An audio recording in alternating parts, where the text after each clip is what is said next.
네, 안녕하세요. 반갑습니다. 자, 오늘은 일요일, 즐거운 일요일, 1월 9일. 자, 요즘에 저번 주에 장이 좀 안 좋아서 여러분들이 조금 이렇게 증시가 좀 변동이 있어가지고 좀 저번 주에 분위기가 좀 증시가 안 좋았는데 어떻게 잘 하고 계신지 모르겠네요.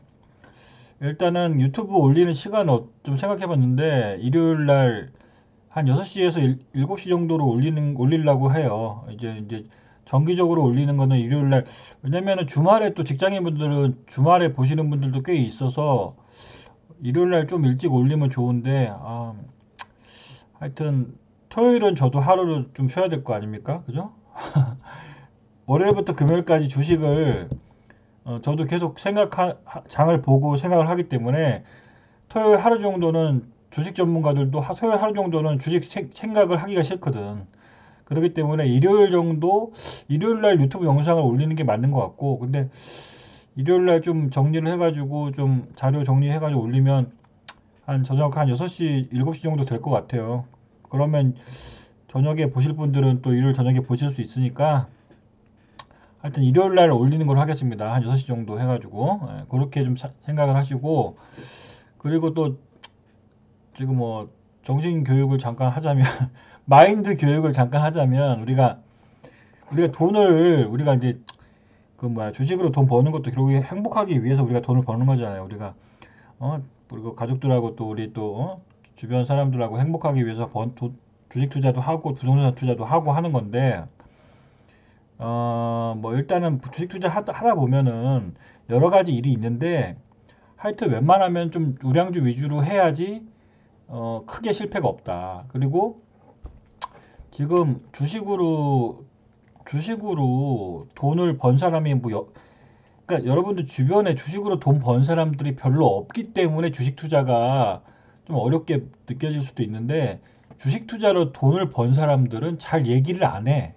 근데 주식 투자로 손실을 본 사람들은 자꾸만 나 손해봤다 그 떠들잖아요. 그죠? 그렇기 때문에 주식 투자로 성공한 사람들이 있음에도 어, 손해본 사람들이 더 많이 말을 떠들기 때문에 자꾸만 그 주식 투자에 대해서 부정적인 사람들이 많은데 결, 결국에는 다 하기 나름이다. 제가 말하는 거는 결국에는 장이 어떻건 저떻건 하고 다 장이 좋을 때도 있고 안 좋을 때도 있어요. 하지만 연평균으로 해서 연 1년에 한 20%에서 30% 장이 좋을 때는 뭐 50%도 벌 수 있어야 되고 그러니까 그런 식으로 중요한 거는 한 해도 깨지면 안 돼. 그 대신 한 해도 깨지면 안 된다. 뭐 우리가 워렌 버핏이 있잖아. 워렌 버핏. 워렌 버핏이 그 세계적인 부자가 됐는데 이 사람은 주식으로만 돈을 번 사람이잖아요. 이 사람은 1년에 연, 이 사람이 연 한 20에서 25% 정도 벌었을 거야. 근데 매년 계속 잃지 않고 매년 20%에서 25% 사이를 매년 그러니까 그렇게 이게 평균으로 하면, 그러니까 부자가 될 수 있는 거잖아요. 그죠?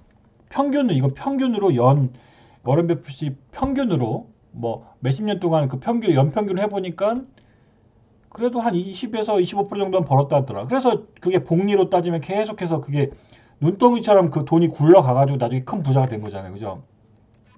여러분들 그렇게 전문적인 투자자가 아니기 때문에 그렇게까지는 못하겠지만 그래도 제가 얘기하는 건 저도 자꾸만 우량주 위주로 얘기하고 가치주 위주로 얘기하고 실적 좋은 거 위주로 얘기하는 이유가 뭐냐? 한 해도 손해 보면 안 된단 말이에요. 여러분들이 이거는 계좌 수익률로 얘기하는 거야. 계좌 수익률로 한 해도 손해 보면 안 돼. 그럴 정도로 좀 타이트하게 해야 된다는 거예요. 그래야지 복리를 했을 때 여러분들 계좌가 계속 늘어나. 근데 예를 들어서 이런 사람이 있어요. 어떤 애는 20% 벌고 어떤 애는 막 40% 벌었어. 어? 연으로 수익률이 어떤 애는 20% 벌고 어떤 애는 운이 좋아서 40% 벌었어. 근데 그 다음에 3년째 마이너스 한 60%로 계좌가 까졌어. 그죠? 그리고 다음에 또 10% 올라갔어. 그러면 이 한 해에 4년 동안 연 20%, 40%, 10%의 연수익률을 벌었지만 이 3년째 때 60% 계좌 손실이 있었으면 전체적인 계좌가 이렇게 쫙 쪼그라든단 말이에요. 무슨 말인지 알죠? 근데 워렌 버핏처럼 얘는 계속 눈덩이처럼 자금을 계속 굴린 거야. 계속 굴려. 이게 무슨 스노볼 효과처럼 해가지고 눈덩이가 이렇게 커진 거지. 여러분들도 만약에 여러분들 1억밖에 없는 사람들이 있고 어떤 사람은 1,000만 원밖에 없는 사람이 있고 어떤 사람은 3,000만 원밖에 없는 사람 있잖아요. 한 해도 실패하지 말아야 돼. 무슨 말인지 알겠습니까? 한 해도 계좌 수익률로 실패하지 않겠다. 그런 마인드와 정신을 가지고 해야 된다는 얘기예요. 그래야지 여러분이 이렇게 나중에 가면은 1억이 나중에 10억 갈 수 있어. 갈 수 있어. 갈 수 있습니다. 그 대신 한 해도 잃으면 안 돼. 명심하십시오. 제 유튜브를 보는 사람은 저도 물론 열심히 하겠지만 그렇게 되도록 노력을 해야 된다는 거예요. 그러니까 그게 달성이 되든 안 되든 목표는 그렇게 해야 돼. 목표는 나중에 그게 교수님 20% 목표로 올해 20%로 수익률을 목표로 갔는데 올해는 5%밖에 못 벌었습니다. 올해는 15%밖에 못 벌었네요. 그렇더라도 목표는 1년에 20%에서 30% 정도 목표를 잡고 가야 된다는 거예요. 연초에 목표를 나는 올해 한 25%에서 30% 정도는 내가 계좌 수익률로 벌겠다. 그럼 반드시 목표를 가지고 가야 된다는 겁니다. 여러분 장난하는 거 아니야. 주식투자는 장난하는 게 아니라고. 알겠죠? 목표를 한 30% 나는 1년에 연 30%를 벌 거야. 벌 자신 있어. 그렇게 그런 강한 마인드를 갖고 해야 된다는 거야. 그래서 그렇게 한 해도 잃지 않으면 여러분들은 나중에 큰 돈을 벌게 될 거예요. 자, 근데 제가 기술적으로 제가 말씀드리는 거는 자, 워렌 버핏처럼 이렇게 돈을 안 빼고 한 해도 잃지 않고 이렇게 한 해도 잃지 않고 이렇게 이 사람은 물론 전문적인 투자자니까 이렇게 되면 이렇게 커진다고요. 나중에 자산이 여러분 근데 여러분들은 제가 추천하는 방법은 그건 아니야. 제가 추천하는 방법은 그렇게 하는 게 아니고 그렇게 하지 말고 개인 투자자들은 이렇게 했으면 좋겠어. 개인 투자자들은 시간이 많이 없잖아. 그러니까 만약에 1억 갖고 했어요. 여러분들이 1억으로 1월 출발했어. 근데 만약에 12월 되면 여러분들이 이제 계산할 거 아니에요. 그죠? 12월에 계좌 수익률을 해서 계좌 수익률 여러분들이 점검을 할 거 아니야. 여러분들이. 그래서 만약 1억인데 1억 3천이 됐어. 이 정도가 됐어요. 만약에 30% 벌었어. 어떻게 김한상 유튜브 보고 어떻게 운 좋게 해가지고 사라는 거 좀 사고 이렇게 좀 어떻게 좋은 거 놔뒀더니 손절도 물론 했지만 전체적으로 보면은 계좌 수익률 만약에 30% 정도 벌었다고 생각해봐요. 그럼 개인 투자자는 이렇게 해야 돼. 고수들 중에 이렇게 하는 사람들이 있단 말이야. 진짜 좀 이렇게 좀 유명한 사람들은 전문적인 투자자들을 말하는 거예요.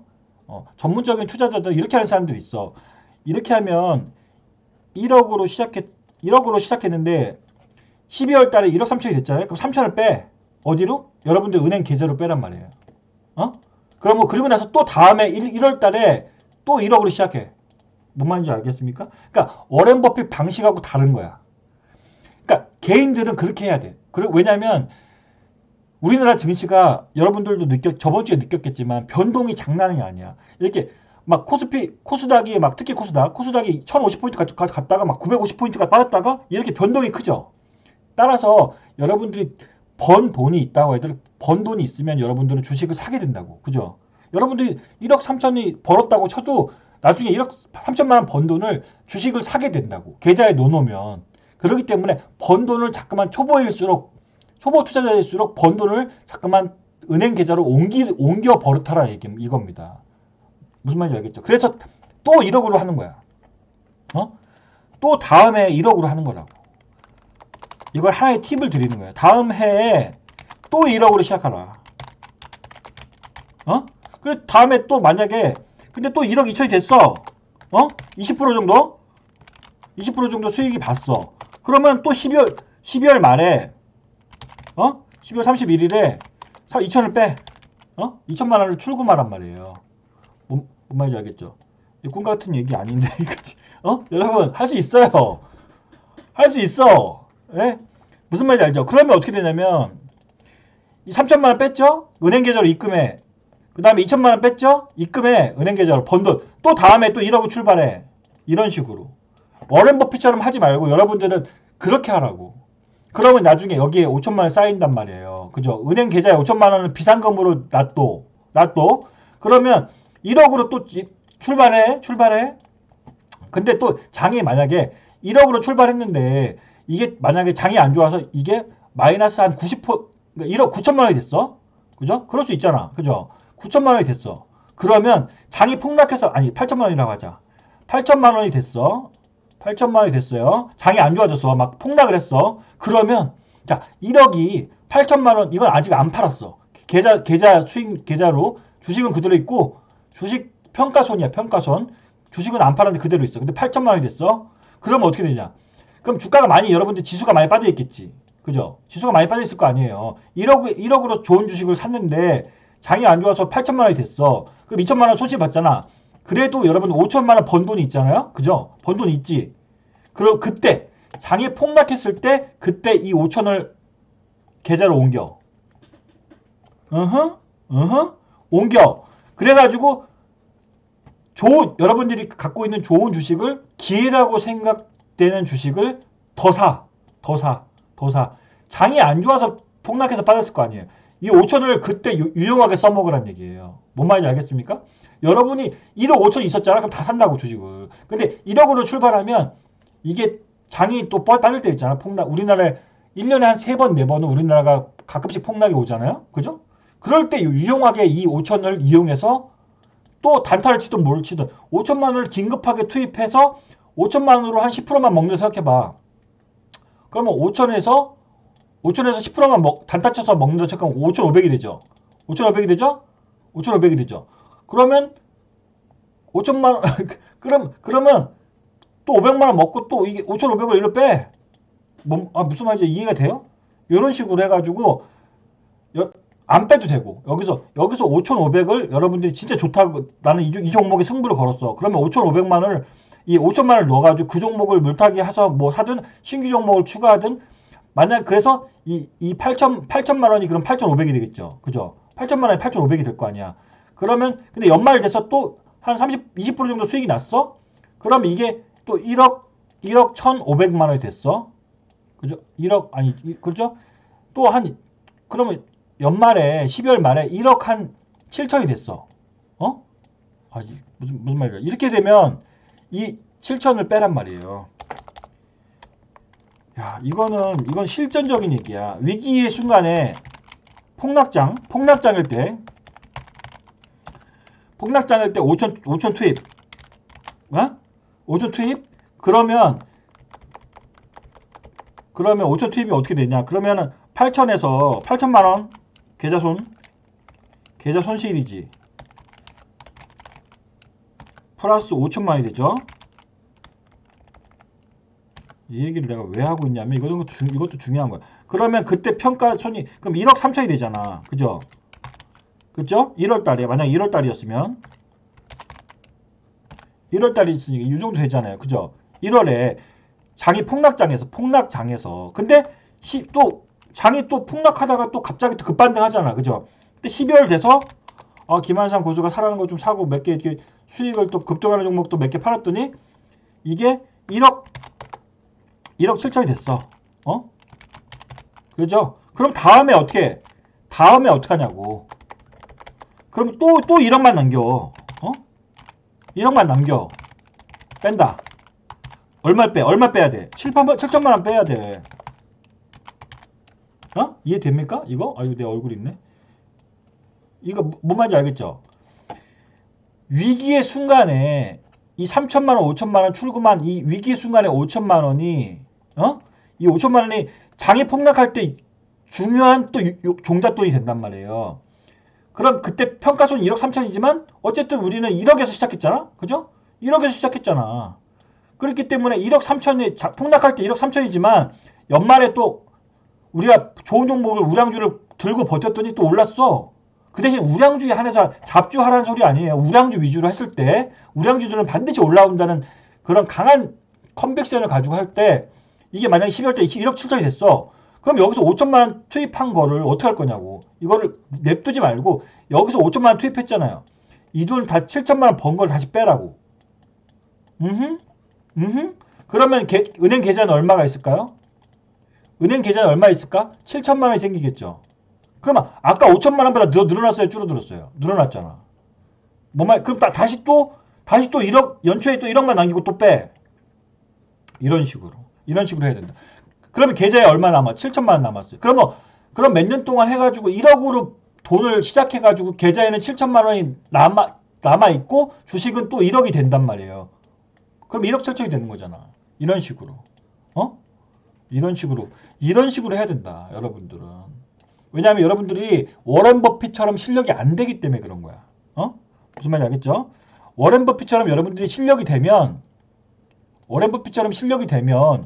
한 해도 잃지 않을 자신이 있으면 원래는 그냥 1억으로 시작해서 계속 굴려. 그러면 1억이 1억 2천 되고 1억 5천 되고 1억 9천 되고 나중에 2억 4천 되고 3억 되고 3억 6천 되고 그렇게 된다고. 진짜 복리로 하면 여러분. 근데 여러분들 그렇게 할 자신은 없잖아. 그죠? 그렇게 할 자신은 없잖아. 그렇기 때문에 번 돈을 좀 빼는 습관을 들여라. 그렇게 말씀을 드리고요. 그리고 김한상 고수 방송을 열심히 봐라. 여기서 제가 언급하는 종목들, 때로는 추천하는 종목들, 때로는 이거 좀 봐야 된다고 하는 종목들을 좀 중점적으로 좀 많이, 그리고 제가 막 별표 한 개 해야 된다.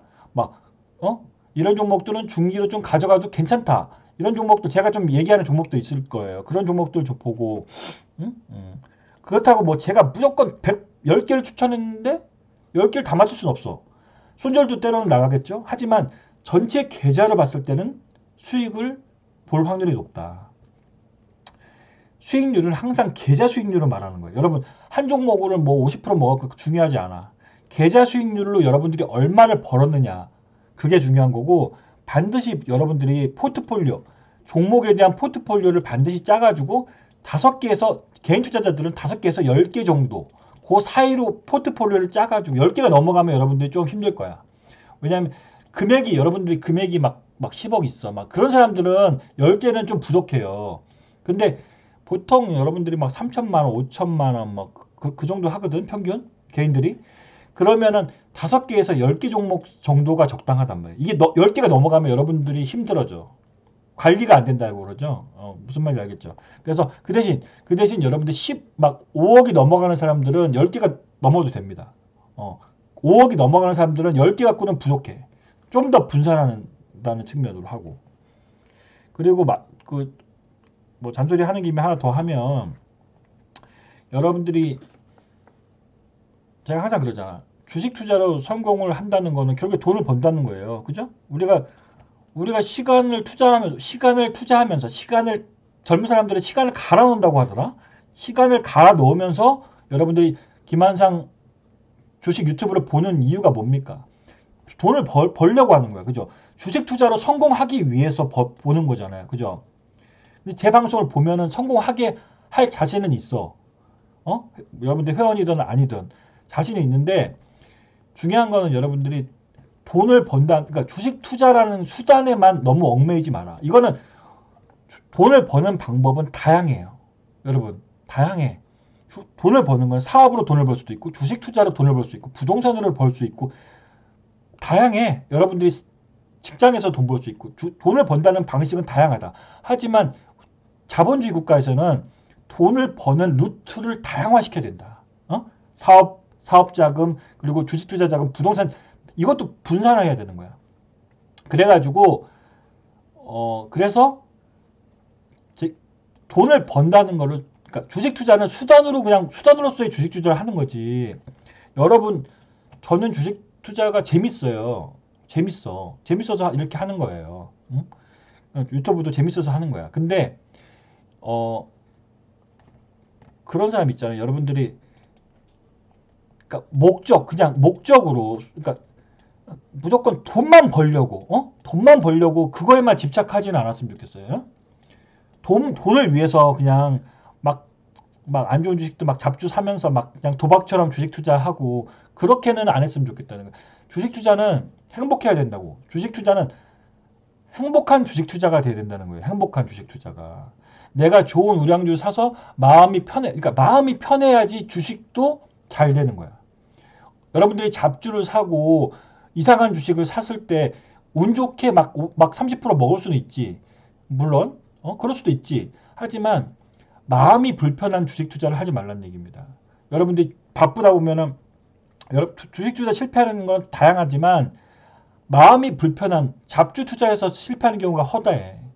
그렇기 때문에 우량주 위주로 하면 반드시 이 종목은 올라온다. 그런 자신감이 있는 종목 위주로만 좀 건드리더라고요. 그리고 때로는 단타도 하고 중기로 할 건 중기로 하고 단타로 할 건 단타도 하고 단타를 못하면 안 돼. 단타도 때로는 할 줄 알아야 됩니다. 못하는 분들은 좀 중기 투자 위주로 가긴 가지만 좀 장이 안 좋을 때 특히 저번 주 같이 장이 안 좋았잖아요. 그런 때는 단타도 좀 할 줄 알고 해야 돼. 그래서 너무 수단으로서 그냥 난 돈 벌기 위해 주식 투자 이렇게 수단으로서의 주식 투자만 보지 말고 우리가 기본적으로 우리가 행복하기 위해서 주식 투자는 수단이다. 그냥 이거 하나의 여러 수단 중에 하나다.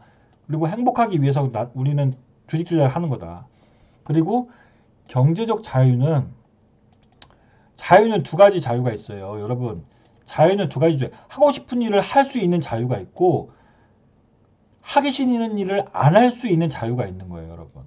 여러분들이 주식 투자를 하고 부동산 투자를 하는 이유는 여러 가지가 있겠지만 결국 저는 그렇게 생각해. 여러분들이 나이가 들었을 때 하기 싫은 일을 난 안 해. 나 안 해 이거. 난 안 해도 돼. 나는 주식 투자를 성공했어. 난 주식 투자를 잘할 자신 있고 주식 투자를 성공했어. 부동산으로 성공했어. 사업으로 성공했어. 하기 싫은 일을 하지 않을 자유.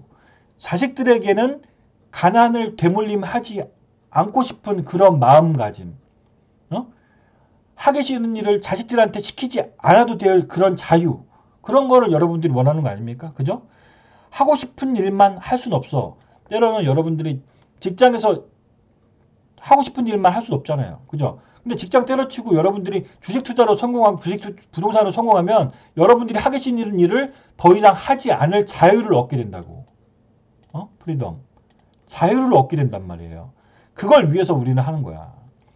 저도 그걸 여러분들이 그렇게 되게 만들기 위해서 유튜브를 찍는 겁니다. 뭔 말인지 알겠죠? 결국엔 우리는 행복하기 위해서 하기 싫은 일을 억지로 하지 않기 위해서 주식 투자를 하는 거예요. 그걸 꼭 잊지 마세요. 알겠죠? 그러려면 우량주 위주로 해야 된다. 그리고 항상 남보다 좋은 주식은 남보다 빨리 사고 많이 사고 선취매를 해야 된다. 많이 올라있는 종목을 따라 사는 게 아니라 미리 세상의 변화, 시세만 보지 말고 세상의 변화를 봐야 되는 거야. 세상이 어떻게 변하는지, 돈의 흐름이 어떻게 움직이는지를 큰 판을 보고 세부적인 종목을 선정을 해야죠. 그리고 항상 강조하는 거는 좋은 주식은 남보다 빨리, 많이, 싸게 사자. 그게 핵심이다. 모든 재테크의 기본은 싸게 사는 거예요. 싸게 사서 비싸게 파는 게 재테크의 핵심 기본이라는 것을 절대 잊지 말아야 됩니다. 알겠죠? 정신교육, 마인드 교육 끝 여기까지 하고 자 이런 거 중요합니다, 여러분. 중요해 이거. 제가 얘기하는 게 이게 어떻게 보면은 종목 한두 개 찍어주는 것보다 더 중요하단 말이에요. 알겠죠? 여러분들이 부모라면 여러분들이 자식들한테 우리나라 금융 문명이 되면 안 돼. 저도 아버지가 금융에 대해서 무지했어요. 저는 경영학과 나와서 금융에 대해서 알지만, 그러니까 저희 아버지 때도 그러니까 회사만 열심히 다닌 거야. 우리 아버지 세대는 다 그렇잖아요. 회사만 열심히 다녀서 자식 교육을 시키고 그러니까 더 힘들죠. 하지만 지금 시대가 달라졌어. 지금 여러분들이 아버지 어머니라면 자식들한테 반드시 금융 교육을 시켜야 됩니다. 금융 교육 없이는 절대로 안 돼. 여러분들이 배운 지식을 자식들한테 주식이든 부동산이든 전달할 수 있는 부모가 되어야 됩니다. 알겠죠? 공부하는 부모가 되어야 되는 거야. 자, 이제 시작합니다. 정신 마인드 교육 끝. 자, 우리가 저번 주 여기까지 됐잖아요. 여기까지.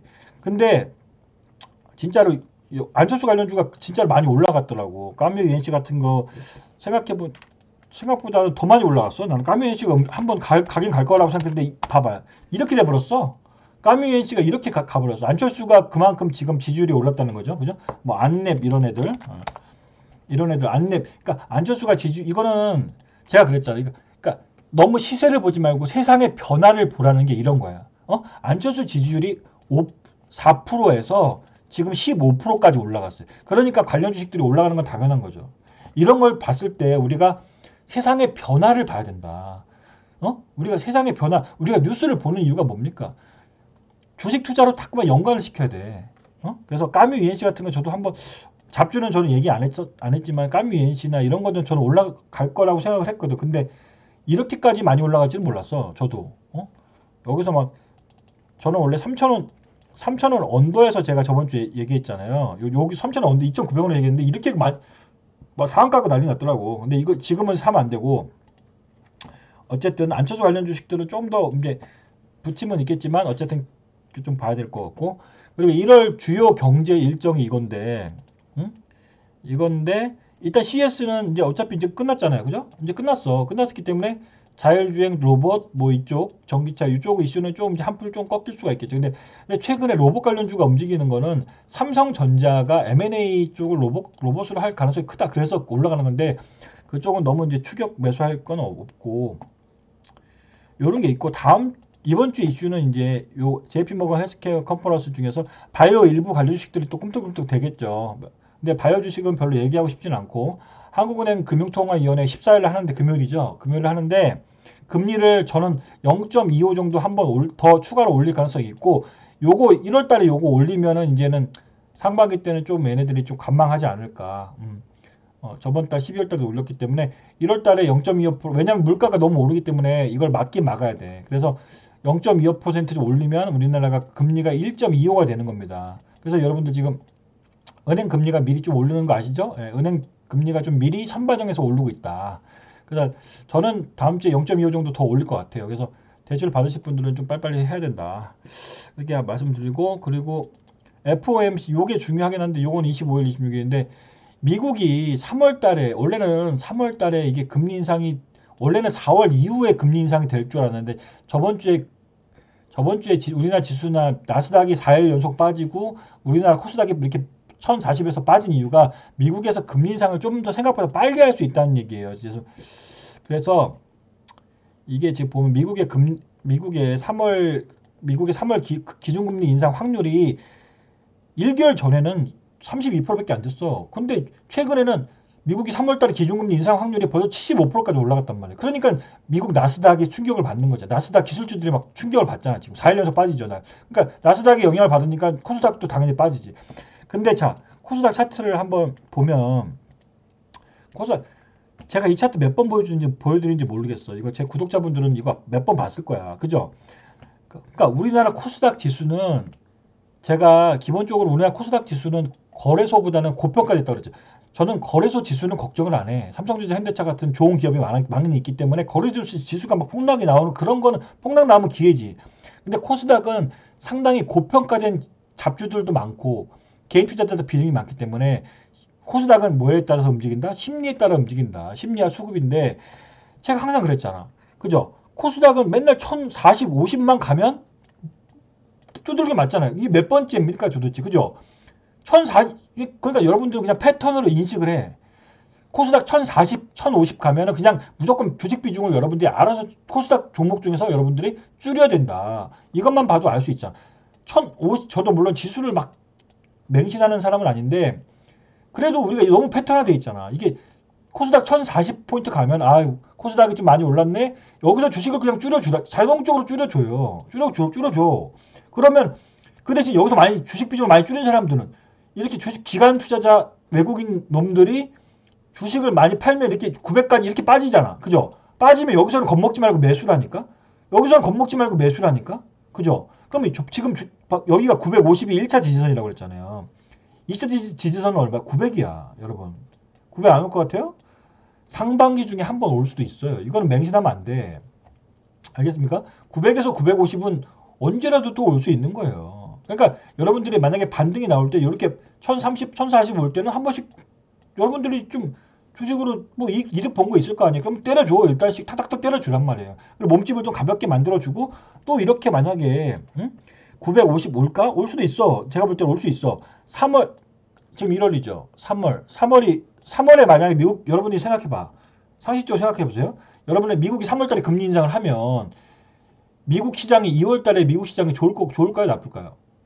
미국이 3월달에 금리 인상을 하면 2월달에는 미국 시장이 좀 찌글찌글할 거 아닙니까? 그죠? 그럼 미국 시장이 2월달 찌글찌글하면 한국도 찌글찌글할 거 아니야. 더군다나 외국인 기관이 팔면. 근데 만약에 막상 3월달에 미국이 금리 인상을 빨리 한다 하면 이때는 좀 흔들흔들 거리겠지만 빠질 때는 오히려 지수가 갑자기 푹 빠진다면 오히려 좋은 종목을 싸게 살 수 있는 기회다. 그렇게 보면 되는 거예요. 알겠죠? 자, 그래서 여전히 지수는 950 볼 수 있어요. 올 수 있다고. 올 수 있어. 올 수 있어. 950 올 수 있다고요. 많이 빠지면 920 여기까지 올 수 있어. 920까지. 열어놓고 봐야 된다. 열어놓고 봐야 된다. 그거는 여기도 있지만 미국 금리 인상 올해 증시 여기 써 있잖아.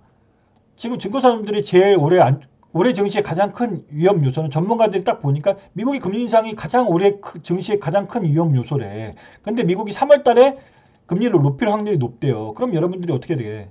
응? 좋은 종목들이 툭툭툭툭 떨어질 때는 저가 매수 하는 건 찬성. 하지만 코스닥 1040 이렇게 오면은 탁탁 때려주면서 탁탁 몸집을 좀 가볍게 만들어주면서 중시 충격이 한번 올 때를 대비하는 것도 좋은 전략이다. 이렇게 보고 코로나 확진자 증가 이딴 게 중요한 게 아니야. 지금 인플레이션 중요한 건 금리 인상과 인플레이션이다. 인플레이션 물가가 너무 여러분 물가가 너무 오르면 어떻게 돼? 지금 새우 가격이 오르고 막 다 오르잖아. 소주 가격 뭐 맥주 가격 뭐 석유 유가 오르지 천연가스 오르지 지금 사료 가격 오르지 뭐 다 오르잖아. 그렇기 때문에 인플레이션이 오면 어떤 현상이 발생하냐? 인플레이션 오르면 기업들이 비용이 증가한단 말이에요, 여러분. 유가가 오르고 천연가스가 오르면 사료 가격이 오르면 비용이 증가할 거 아닙니까? 비용이 증가하면 원가가 증가하는 거니까 그러면은 이거를 소비자의 가격에 반영을 시키는 회사가 있을 거고 비용이 올라도 경쟁력이 약한 기업들은 이거를 소비자 가격에 반영을 못하는 회사들이 있을 거 아니에요. 그러면 마진이 죽을 거 아니에요. 영업이익률이 축소될 거 아닙니까? 그죠? 그러니까 이런 게 문제고 인플레이션이 오면 여러분 같으면 어떻게 해요? 소비를 늘리겠어요? 줄이겠어요? 당연히 소비를 줄인다고. 그죠? 소비를 줄이기 때문에 기업들은 물건을 팔아야 되는데 비용 부담은 올라가고 물건은 안 팔리니까 당연히 실적이 안 좋아지겠죠. 그래서 중요한 게 인플레이션과 미국 금리 인상이 당연히 안 좋다. 그리고 이 복병이 바로 부동산 문제야. 이 부채 문제.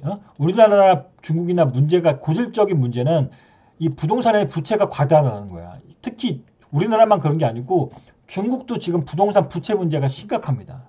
그게 한번 중국의 부동산 문제가 한번 터질 수가 있다고. 우리나라도 마찬가지고. 이 문재인 이 능력 없는 정부가 집값만 올려놓고 사람들의 부채만 많이 올려놨어. 집값이 올라가니까 똑같아. 부동산도 똑같아. 주식도 올라가면 추격 매수 여기서 꼭대기에서 추격 매수하는 사람 생겨요, 안 생겨요? 생기죠. 꼭 생겨. 주가가 급등할 때 여기서 추격 매수하는 사람들이 꼭 생긴다고.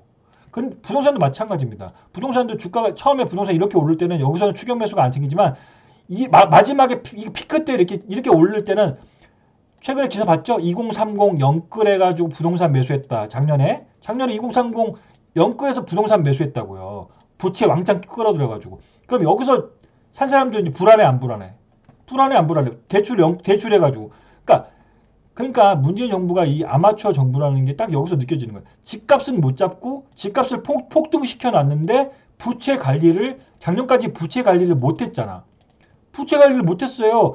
부랴부랴 집값이 폭등하니까 민심이 흉흉하니까 부랴부랴 4분기 때부터 은행들한테 조인트 까면서 은행들한테 조인트 까고면서 저축은행들한테 조인트 까면서 야 부채 이렇게 늘어났는데 야 이제 고만 대출해줘. 고만 대출해줘. 고만 대출해줘. 이렇게 하니까 은행들이 부채 딱 막아버렸죠. 금리 높이면서. 그러니까 뭐야? 실수요자. 막상 진짜로 돈 필요한 사람들이 돈을 못 빌리는 거야. 이런 문제점이 발생하는 거야. 그래서 또 그 실수요자들이 난리치니까 그러면 좀 풀어줄까? 이딴 소리 하고 있는 거지. 그죠? 그러니까 지금 부동산이나 똑같다. 주식하고. 원리는 똑같아. 재테크 원리는 똑같아. 항상 많이 급등하면 추격 매수하는 사람이 꼭 발생한다. 근데 하여튼 그래요. 그러니까 지금 부동산 문제도 있다는 거예요. 그리고 지금 옛날하고 다른 게 뭐냐면 옛날하고 한 5년, 10년 전만 해도 이게 부동산 은행에서 대출해 줄 때 뭐 3년에서 5년 거치, 뭐 20년 상환, 30년 상환 이렇게 됐다고. 근데 요즘에는 1년 거치라며. 그죠? 1년 거치밖에 안 해준다며. 그렇기 때문에 그러면은 여러분 보세요. 1년 거치밖에 안 되고 계속 이제 원리금 갚아야 돼. 그럼 당연히 어떻게 되겠습니까, 여러분? 대출을 갚아야 되잖아. 그러면 쓰는 소비를 줄여가지고 대출을 갚아야 될 거 아니에요. 그러니까 부동산을 비싸게 살 필요가 없어, 여러분. 그러니까 1가구 1주택은 저는 부동산 공인중개사 시험까지 본 사람이에요.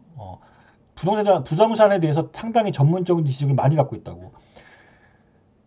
부동산도 1가구 1주택은 1가구 1주택은 괜찮아. 실소유자들, 실소유자들은 여기서 어차피 살 거잖아. 여기서 집값이 오르건 빠지건 여기서 살 거잖아요. 실소유자들은 상관없어.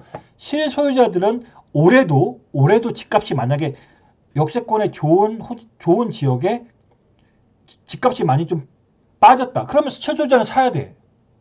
제가 부동산 전략 알려드리는 거예요. 주식 유튜버지만 부동산 전략도 알려드리는 거야. 1가구 1주택도 상관없어. 1가구 1주택 실소유자는 사야 된다고. 무주택자는 주택 가격이 폭락하기만을 기다리지 말고 손가락만 빨고 있지 말고 1가구 무주택자들은 올해 만약에 집값이 출렁출렁거리면서 이렇게 툭툭 빠지면 좋은 지점에서는 사도 상관없다. 그 대신 좋은 위치에 역세권이나 더블 역세권, 트리플 역세권 그리고 서울에서 가까운 쪽으로 인서울에서 가까운 쪽으로 이쪽 뭐 인천이나 경기 요쪽으로 대전 집값이 많이 오른 이유도 KTX 그쪽하고 서울 집값과 인천 경기 집값이 올라가면서 대구까지 부산까지 내려간 거예요. 뭔 말인지 알죠? 그러니까 항상 서울에서 서울 교통과 가까운 쪽으로 서울에 진입을 빨리 할 수 있는 쪽으로 가야 된다고. 서울과 빨리 진입할 수 있는 쪽으로 가야 된다. 그거를 딱 부동산은 딴 거 없어. 지하철을 딱 지도를 펼쳐놓고 서울과 가까운 쪽인데 만약에 트리플 더블 역세권 쪽으로 그쪽 집값이 빠지면 사야 된다. 근데 이제는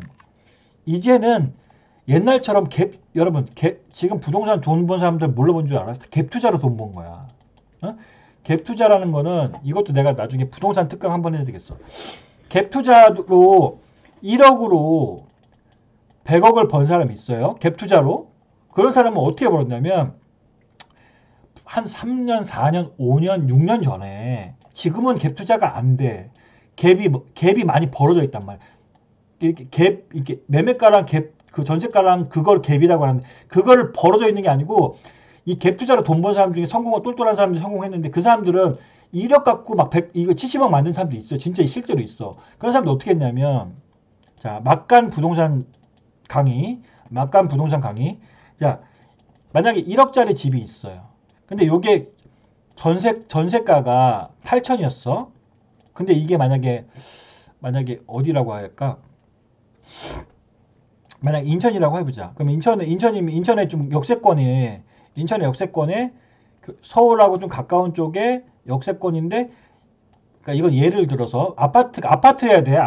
빌라 있다는 건 안 돼. 빌라는 재개발 쪽에서만 투자가 가능한 거고, 기본적으로 우리나라는 아파트 위주로 해야지 황금성이 좋은 거예요.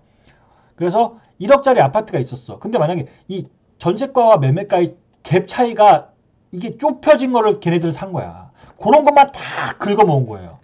그런 게 전세가 만약 1억짜리가 있었는데 매매가가 1억인데 집 사기 싫은 사람도 있잖아. 멍청하게 1억짜리 집인데 집값 분명히 떨어질 거야. 분명히 떨어질 거야. 분명히 떨어질 거야. 너무 많이 올랐어. 너무 많이 올랐어. 이러면서 주식도 그런 사람 있잖아. 주식도 저거 너무 많이 들어서 저건 내 게 아니야. 저건 내 게 아니야. 그런 사람 있잖아. 그런 사람처럼 집값이 1억인데 별로 오른 게 없는데 집을 안 사는 사람도 있잖아. 꼭 나는 전세만 사는 사람도 있잖아요. 그런 사람들이 있어. 근데 이 전세라는 것은 실거주거든. 실거주니까 이 사람은 좋든 싫든 이 8천만 원이라는 거는 써야 된단 말이에요. 근데 그걸 이용한 거야. 이 갭투자꾼들은 전세를 끼고 이 8천을 끼고 1억짜리 아파트를 사면 2천만 원밖에 안 들거든. 그죠? 2천만 원밖에 안 들어. 그 복비 좀 주면은 뭐 2천 한 500만 원 들겠지? 자, 그러면 네 채를 사는 거야. 여러분들이 초기 자본이 1억이 있더라도 인천이나 경기도 외곽 쪽에서 1억짜리 집을 네 채를 살 수 있었던 거예요. 어떤 방식으로? 전세 갭 투자로. 근데 그러면 아파트 1억짜리가 4개가 되잖아? 근데 이게 1억짜리가 만약에 운 좋게 문재인 이 멍청한 대통령 때문에 1억짜리가 3억이 됐어. 그러면 3억에 팔아. 팔면 이게 얼마 돼? 얼마 되냐고. 3, 4, 12, 3, 4, 넷째니까 3, 4, 12억이잖아. 3, 4, 12억이잖아요. 그 중에서, 그죠? 그럼 나중에, 이제는 어떻게 되냐? 전세를 돌려줘. 전세를 돌려주는 방법도 있고, 보통 이렇게 되면, 자, 보세요. 1억이 3억짜리가 되면 전세도 올라가죠. 올라가. 1억짜리 아파트가 3억이 되면, 이 3억짜리, 이게 3억이, 매매가가 3억이 되면 전세가 8천이겠습니까? 안 돼. 전세가 2억으로 만약에 올라간다고. 전세가 2억에서 2억 5천으로 올라가요. 그러면 전세 올려준 자금, 이 전세가 8천에서, 그죠? 전세가 8천에서 2억으로 올라가면 돈을 더 받잖아. 그죠? 그죠? 돈을 더 1억 5천 갖고 또 아파트 산 거야.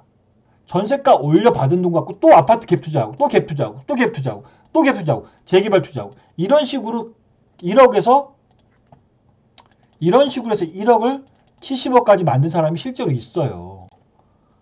여러분들이 부동산 유튜브 쳐봐. 있어. 다 이런 방식으로 번 거라고. 근데 그거는 4년, 5년 전에 가능했지. 그때는 집값이 이렇게 폭등하지 않았으니까. 하지만 지금 1억 갖고는 그런 식으로 못한다.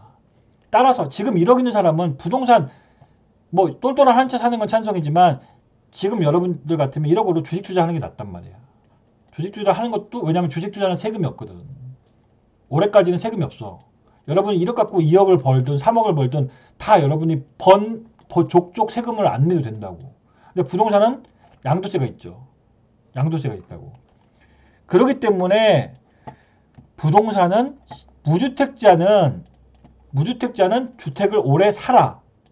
집값이 떨어진다고 하면 오히려 그거를 전략적으로 여러분들이 기회를 봐야 된다. 왜냐하면 집값은 1년에 한 3%에서 5% 정도는 조금씩 오르는 게 맞아. 인플레이션 때문에.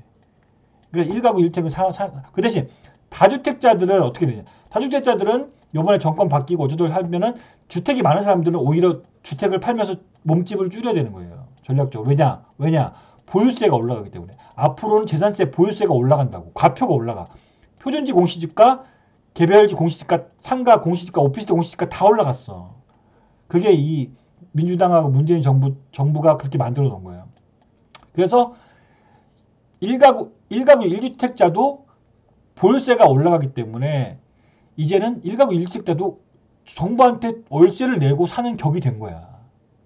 재산세가. 그래서 강남에서 종부세 막 7천만 원 냈다. 어떤 사람은 종부세 5천만 원 냈다. 이런 사람도 있잖아요. 다주택자들 막 3주택 갖고 있는데 뭐 종부세를 5천만 원 냈는지 뭐 2천만 원 냈는지 뭐 그런 사람 그런 얘기가 나오는 게 이런 것 때문에 그래요. 근데 이 종부세랑 재산세는 따르거든 또. 그렇기 때문에 1가구 1주택 위주로 똘똘한 한 채 전략으로 가야 된다. 똘똘한 한 채 전략으로 부동산을 가야 된다는 거예요. 왜냐하면 1가구 1주택은 3년 있으면 비과세거든. 그런 식으로 해서 계속 좋은 지역으로 계속 갈아타기 전략. 그런 식으로 가야 된다. 자, 부동산에 또 관심 있는 분이 있을 수 있기 때문에 부동산 잔소리를 했고요. 자, 그리고 중요한 거는 이 PER이 근데 제가 볼 때 봐보세요. 코스피 거래소 PR은 낮아. 15배, 최근에 13배예요. 그러니까 코스피는 많이 안 떨어져. 저는 그랬잖아. 그때 저번 주에 올해 떨어지면 한 2,800 정도? 2,800보다 더 뭐 전쟁이 나지 않는 이상 2,800이 깨지진 않을 것 같다는 게 제 생각이란 말이에요. 왜냐하면 코스피는 전체적인 평균 PR이 낮죠. 지금 12배, 13배밖에 안 된단 말이에요. PBR도 1.23. 근데 코스닥 보세요. 코스닥 평균 PR이 거래소보다 훨씬 높아. 평균 PR이 지금 38배예요. 지금 39배야. 그럼 여러분들 기본적으로 거래소 종목들이 상당히 우량한 종목들이 많다는 걸 알 수 있죠. 코스닥을 너무 좋아하지 말란 얘기입니다, 여러분. 코스닥 종목들 너무 좋아하지 말란 말이야. 코스닥은 단타 위주로 좀 쌀 때 사서 올라갈 때 팔고, 급등 나오면 팔고, 또 쌀 때 사가지고 급등 나오면 팔고, 이런 식으로 해야 된다고. 중기 종목은 거래소 종목으로 가야 된다. 웬만하면. 그리고 이게 지금 개인 투자자들이 많이 산 종목이라고 하는, 아니야. 이게 그지? 개인 투자자들이 많이 산 종목이라고 하는데, 여러분 보세요. 올해는 미국이 금리 인상이 있고 한국도 금리가 오르기 때문에 대형주는 크게 재미가 있어 없어요? 없다고. 올해는 기본적인 전략이 대형주는 재미가 없을 것이다. 미국이나 한국의 금리 인상 때문에 수급이 별로 대형주는 안 좋아. 이따 또 얘기하겠지만. 그래서 우리는 중소형주 중에서 좀 똘똘한 모멘텀 주식이나 이슈주를 선침하는 전략으로 가는 게 좋다. 올해도 마찬가지. 알겠죠? 수익률 측면에서는 중소형주가 좋다는 얘기예요. 여전히. 왜냐면 보세요. 삼성전자 작년이야, 작년. 이거 2021년인 거야. 작년에 1월 4일 때 84,000원인데 1년 내내 지금 마이너스 6%잖아. 그죠? 이거 카카오만 좀 올랐네. 작년에 카카오는 좀 올랐네. 그죠? 근데 LG전자 보세요. 1년 내내 똑같아. 작년 2021년 결과가 대형주들이 별로 성적이 안 좋았던 얘기예요. 개인들이 많이 산. 근데 여러분들 보세요. 많이 오른 주식들은 또 많이 올랐어, 여러분. 자율주행 관련 주식들은 많이 또 뭐 이런 것도 엄청 올랐잖아. 이런 거 그러니까 여러분 자율주행 로봇 메타버스 이쪽이 많이 올랐잖아. 그죠? 그쪽이 신성장 동력이 있기 때문에 그런 겁니다, 여러분. 그리고 또 올해 대형주가 조금 힘들다는 걸 어디서 우리가 파악을 할 수 있냐고. 어디서 눈치를 깔 수가 있냐면 올해 또 공모주가 100조 정도 된단 말이야. 올해 100조가 넘을 것 같아. 그래서 물론 이렇게 IPO 공모주라고 그러죠. 공모주가 나올 때 자금을 빨라들이는 블랙홀 역할을 한단 말이에요. 주식시장으로 신규 자금도 들어오지만 기존의 대형주를 팔고 이쪽 LG 에너지 솔루션을 사는 사람도 있을 거 아닙니까? 그죠? 기존에 여러분들 종목을 팔고 LG 에너지 솔루션으로 공모주 투자하는 사람도 있을 거 아니야. 그죠? 현대 엔지니어링은 2월 달에 상장한다고 하더라. 근데 어쨌든 LG 에너지 솔루션 요게 지금 1월 27일인가 그래요. 일정이 나왔어. 지금 LG화학이 분사해가지고 LG 에너지 솔루션으로 두 개로 쪼개지잖아. 이게 기업이 예상 가치가 100조예요. 그럼 100조가 어딨냐고. 갑자기 100조가 어디서 나겠냐고. 그러니까 기존 기관놈들이 LG 에너지 솔루션을 사기 위해서 다른 주식 대형주를 팔겠습니까? 안 팔겠습니까? 특히 2차전지 섹터에서 2차전지 다른 주식들을 에코프로 에코피어비언 이런 애들 팔아가지고 LG 에너지 솔루션을 사겠어? 안 사겠어? 그러니까 다른 2차전지 관련 주식들이 떨어지는 거지. 이거 당연한 거 아니에요? 그러니까 2차전지 관련 주식들 멍하니 갖고 있으면 안 되잖아요, 지금. 자, 그리고 현대건설은 이제 이건 내년이 아니고 올해 2월이에요. 요거 현대엔지니어링 상장하고 그리고 요게 중요해. 카카오 엔터테인먼트. 요게 올해 상반기에 카카오 엔터가 요거 상장되는 요거는 꼭 청약을 여러분들이 하시기 바랍니다. 요게 좀 많이 오를 것 같아. 그래서 여기서 보면은 LG 에너지 솔루션하고 카카오 엔터테인먼트 요게 대어야, 대어. 네, 그걸 좀 나중에 기회 되시면 여러분 하시기 바라고. 이게 LG 에너지 솔루션은 개연 나왔어요. 이거 지금 보면 공모 규모는 이 정도인데 예상 시가총액이 삼성전자 다음에 얘가 될 것 같다고 하더라고. 그래서 희망 공모 가격이 이 정도니까 여러분들이 알아서 신청을 근데 만약 여러분들이 신청해도 어차피 경쟁률 세가지고 많이 받지는 못할 겁니다. 경쟁률 세가지고 많이 받지는 못할 거야. 그래서 올해 지수는 제가 저번 주도 그랬잖아요. 저번 주도 우리 지수가 올해 3,300 가고 3,400 가려면 결국에는 삼성전자가 이놈의 삼성전자가 10만 전자가 돼야 된다. 근데 여러분 생각해 보세요. 지금 얼마야? 7만 7천 원, 8천 원 하나? 지금 7만 8천 원 정도 하죠. 삼성전자가 올해 여러분들 10만 전자가 갈 것 같아요? 갈 수도 있지. 갈 수도 있어. 제가 볼 때도 업황은 좋아. 업황은 좋은데 중요한 거는 주식은 수급이거든. 결국에는 외국인 기관이 여러분들이 삼성전자 사가지고 여러분들이 삼성전자 올릴 수 있어요? 여러분들이 삼성전자 7만 8천 사가지고 10만 원까지 끌어올릴 수 있냐고. 없어요. 중요한 건 기관 외국인들이 사야지 삼성전자가 10만 원 가는데 언젠가 가겠지. 하지만 미국 금리가 이렇게 올라가고 한국 금리가 이렇게 올라가는데 유동성이 축소되는 상황에서 삼성전자가 과연 10만 원 갈까? 좀 회의적이다. 작년에도 10만 원 못 갔는데 올해 10만 원 갈까? 저는 좀 회의적이라는 얘기예요. 그래서 증권사 놈들이 연초에 3,300 간다, 3,400 간다 하는 거는 결과적으로 삼성전자가 올라간다. 삼성전자 현대차가 좀 힘을 내준다는 전제하에 이걸 얘기하는 거지. 삼성전자가 꼼짝 않고 계속 여기 이 가격에 머물러 있으면 못 간다. 알겠죠? 못 간다. 자, 그리고 메타버스. 자, 우리가 아지넥스텍이 이번에 급등했잖아요. 제가 아지넥스텍은 몇 번 매기한 적 있을 거예요. 제가 그때 제가 로봇 관련주 얘기하면서 제가 이 커뮤니티에다 한번 올렸어. 그때 이렇게 커뮤니티에다가 이렇게 한번 올렸는데 제가 여기서도 그때 이렇게 얘기했잖아요. 제가 여기서 보면 이렇게 제가 커뮤니티에 올렸다고 이걸 한 장짜리 올렸거든. 근데 여기서 제가 그랬잖아. 이거는 뭐 DB 금융투자의 얘기지만 여기서 대형주 중에 LG전자는 장기적으로 좋다. 그리고 여기서는 실적이 좋은 거는 SPG하고 물론 다 올라갔지만 SPG하고 이 사이맥스는 반도체 플러스 로봇이라고 그랬고 SPG는 로봇 감속기 요거 실적 좋다고 그랬고 그 다음에 이 아지넥스텍을 얘기했잖아. 아지넥스텍은 XR 기기 메타버스 관련 주식이면서 로봇 관련주라고 그래. 그러니까 더블 모멘텀. 여러분 아까 똑같아. 주식이든 부동산이든 똑같다고. 역세권 라울로 역세권보다는 더블 역세권, 트리플 역세권이 부동산에서 좋은 것처럼 주식도 더블 모멘텀, 한 가지 모멘텀보다는 더블 모멘텀, 쓰리 모멘텀이 중요한 거예요. 그게 더 급등할 가능성이 높다고요. 맞잖아. 그러니까 아지넥스텍은 어차피 이 종목은 올라가긴 올라갈 종목이었어.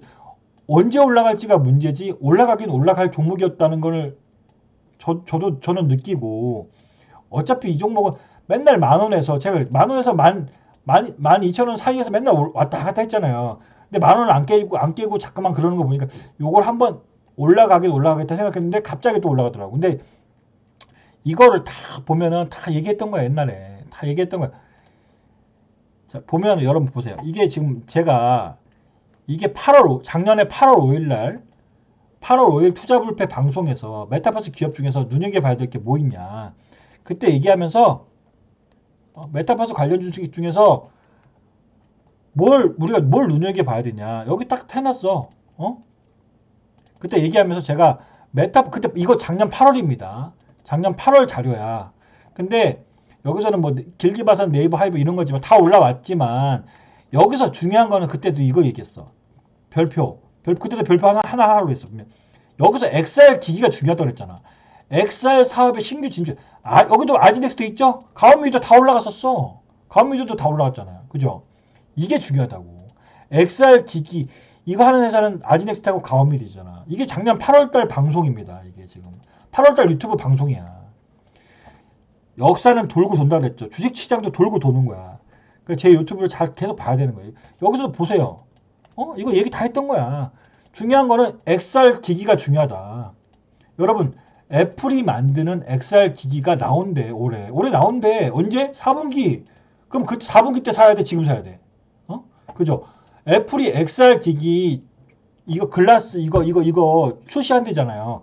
올해 4분기 정도 출시한대. 그럼 지금 1분기잖아. 그럼 4분기 때 사면 이게 애플 관련 주식들을 봐야 돼, 안 봐야 돼?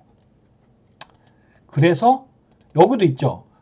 그러니까 애플 관련 주식을 봐야 된다고 그때도 얘기했어. 그때도 애플 관련 주가 뭐가 있어요? 여기 LG노텍 있잖아. 이게 작년 8월달 자료란 말이야. 그죠? 여기서 보면은 그래서 요즘에 사람들이 얘기하는 게 더구전자 뉴플러스 얘기하는 거예요. 왜 얘기하겠어? LG노텍이 많이 올라갔죠. 올라갔잖아. 이거는 올라갔잖아. 이거는 냅두라니까. LG전자는 LG노텍은 좋지만 더 올라가겠지. 더 올라가겠지만 이미 많이 올라갔잖아. 그래서 사람들이 요즘에 중소형 주에서 보는 게 뭐냐? 터구전자 보는 거예요. 별로 안 올라갔잖아. 응? 터구전자 보는 거. 왜 요즘에 터구전자가 왜 거래량이 증가하면서 왜 꿈틀꿈틀 되겠어? 매수자가 들어온다는 거지. 이해됩니까, 여러분? 어? 아니, 여러분들이 LG노텍 33만 원은 없지만 9천 원은 있잖아. 그죠? 9천 원은 있잖아. 33만 원은 없지만. 그래서 더구전자는 조정시 매수 관점으로 좀 보면 좋을 것 같고, 이런 애들 지금 시작했거든. 이제 시작이야, 이것도. 그래서 이게 보면은 뉴는 좀 이따 얘기할 거고, 뉴는 조금 이따 얘기하고, 뉴는 저번 주에 얘기했잖아, 그죠? 뉴는 저번 주에 얘기했고, 더구전자를 왜 자꾸만 얘기하느냐면 애플향이란 말이야. 애플향 VR XR 기기, XR 기기가 4분기 가능성. 그래서 이게 어떻게 되냐면 이게 얘네가 LG 이노텍이 납품한대요. 이렇게 하니까 여러분 좋죠. 이렇게 정리하는 게 좋은 게 아니야? 이렇게 해서 애플 이런 식으로. 무슨 말인지 알겠죠? 애플이 여기 있으면 밑에 LG 이노텍이 있는 거고, 그래서 근데 밑에 누가 있어요? 서구전자가 있고, 이런 식으로. 그래서 LG 이노텍이 있고, 요 애플에서 이게 LG전자가 있고, 애플에서 이렇게 LG 디스플레이가 있고, 그래서 LG 그룹주들이 원래 좋은 게 이거예요. 이것 때문에 그런 거야. 애플 밑에 뭐가, 디스플레이는 LG 디스플레이가 있고, 카메라 모듈은 LG 이노텍 카메라 모듈, LG전자는 전장 쪽으로, 애플카, 이런 식으로.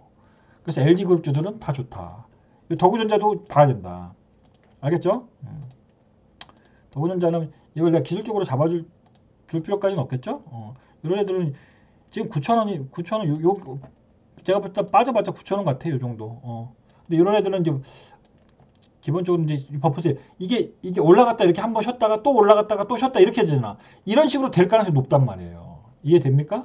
이런 식으로 이제 시작인 것 같아. 여러분들 여기서 이제 매수세가 들어온 거야. 김한사 기법으로 치면 여기서 이제 누군가 매수 세력 힘 있는 놈들이 들어온 거라고.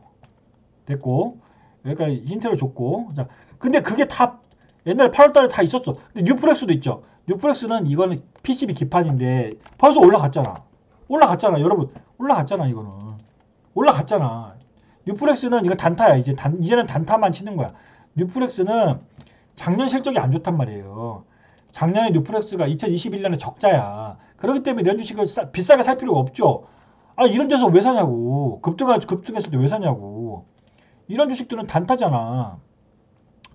만약에 이렇게 6천원까지 와. 6천원까지 왔을 때 한번 이럴 때 6천원대 와서 한번 단타 치고 이렇게 또 7천원 오면 또 팔고 이런 식으로만 가는 거지. 이런 애들을 뭐 7천원 이때까지 뭘 끌고 가냐고. 작년에 적자잖아요. 뉴프렉스가 뭐 많이 올랐고 이런 애들을 끌고 가는 게 아니라 치고 빠지고 이렇게 하는 거다.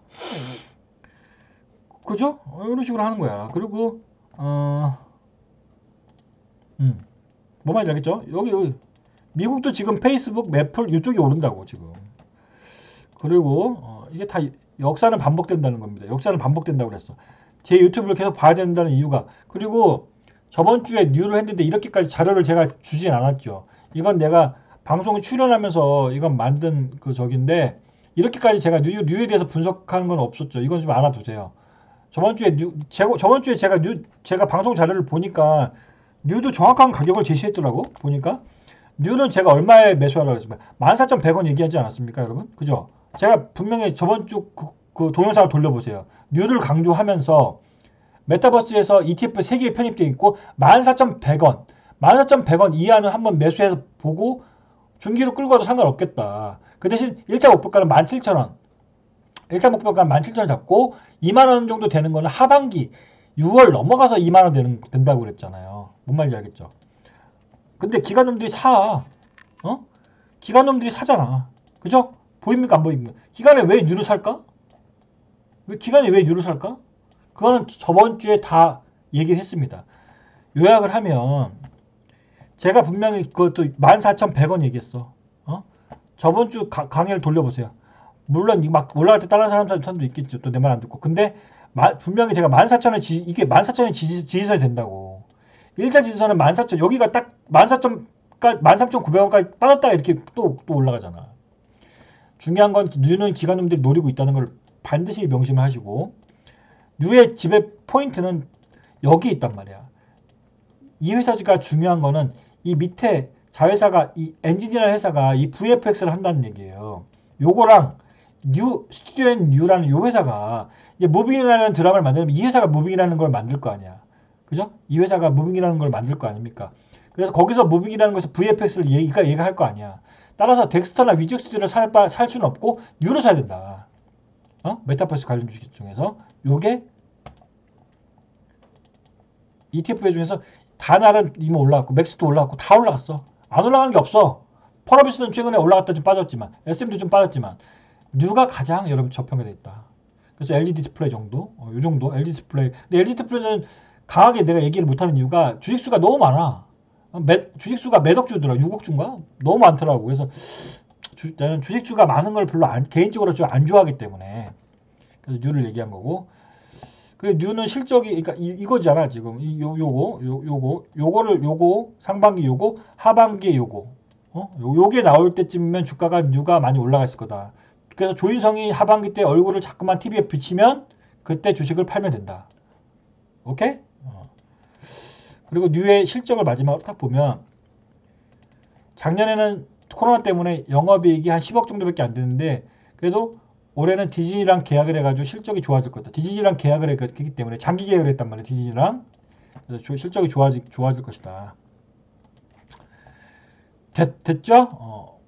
따라가지는 말고 여러분도 제가 항상 뉴가 없는 사람들은 14,100원 얘기했어. 14,100원 정도. 그래서 1차 목표가는 17,000원, 2차는 2만원 정도. 근데 2만원 되려면 아마 하반기가 돼야 될 거야. 그리고 자 여기까지 했죠. 자 바쁘다. 좀 말이 빨라도 이해하세요. 그리고 지금 자율주행 관련 주식들이 아지넥스텍은 이미 갔잖아. 여기서 중요하다. 아지넥스텍은 이미 갔잖아요. 이건 갔잖아. 간 거는 냅둬. 간 건 냅두라고. 자, 아지넥스텍이 여기서 제가 관심 종목이 있었어요, 없었어요? 여러분들이 제 관심 종목을 잘 봐야 돼. 제 첫장 화면을 잘 보란 말이에요. 제 첫장 화면에 뭐가 있는지를 잘 보라고. 자, 여기서 보면 여러분 아지넥스텍 어디 갔지? 아지넥스텍이 관심주에 있잖아. 여기 있네 여기. 그죠? 제 첫 장에 이렇게 다 있잖아. 뭐 미스터 블루, 뭐 대원미디어, 서울옥션, 청담러닝 이렇게 M게임이 있는데 여기서 보면 아지넥스텍이 있잖아요. 그죠? 상한가 갔잖아. 갔잖아요. 얘는 갔잖아. 그럼 간 걸 냅둬 이제. 추격 매수는 안 된다 그랬죠. 그러면 이제는 반도체 팹리스 쪽에서 뭐가 올라가겠냐고 여러분. 반도체 팹리스 기업 중에서 뭐가 올라가겠냐. 반도체 팹리스 중에서 제가 어버 반도체는 얘기했죠. 이게 아직 안 갔어. 여러분 텔레칩 봐봐. 반도체 팹리스 쪽에서 아지넥스텍 이건 로봇 관련주라고 했잖아. 갔잖아. 갔는데 얘는 시가총액이 낮잖아요. 시가총액이 얘가 원래 시가총액이 1,000억이었단 말이에요. 1,000억. 근데 상한가 가도 시가총액이 상한가 가니까 1,300억이 됐잖아. 제가 1,000억일 때 얘기했어. 근데 보세요. 자, 시가총액이 중요하다고 그랬지. 텔레칩스. 이런 애들도 보세요. 시가총액이 2,300억이야. 실적은 별볼로 없는데 시가총액이 2,300억이란 말이에요. 근데 이런 애들도 길게 보면 유망하지. 근데 얘는 텔레칩스는 전환사채가 내가 알기로는 전환사채가 있기 때문에 얘기를 안 한 거고 난 추천하지 않습니다. 텔레칩스. 난 전환사채가 있는 기업을 별로 좋아하지 않기 때문에 텔레칩스가 있는데 얘는 2만원까지 갔다 이제 빠졌고 근데 어버브 반도체가 있단 말이야. 얘는 아직 올라간 게 없잖아. 올라간 게 없는데 전환사채가 제가 알기로는 전환사채가 없는 걸로 알고 있어. 그리고 배당도 주고 근데 아지넥스텍처럼 될 수가 있단 말이야. 나중에 될 수가 있어. 왜냐면 어버브 반도체는 시가총액이 2,300억이란 말이에요.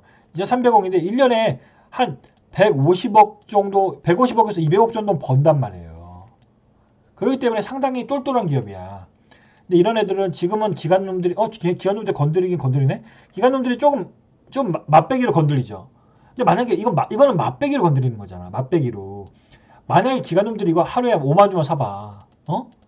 기관놈들이 소문 나가지고 5만 주면 사보라고. 지금 2천 주밖에 안 사잖아.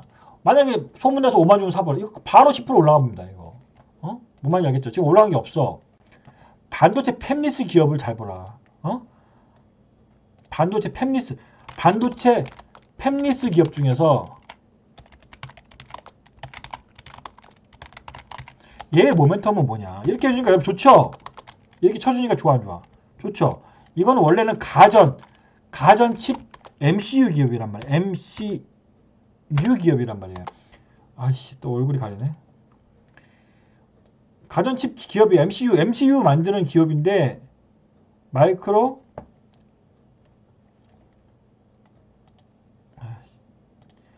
어버 반도체 MCU 만드는 마이크로 컨트롤 유닛 만드는 회사인데 실적이 나쁘지가 않아. 1년에 145, 150억 정도 버는단 말이야. 근데 여기서 원래는 이거 만든다고 그랬잖아, 제가.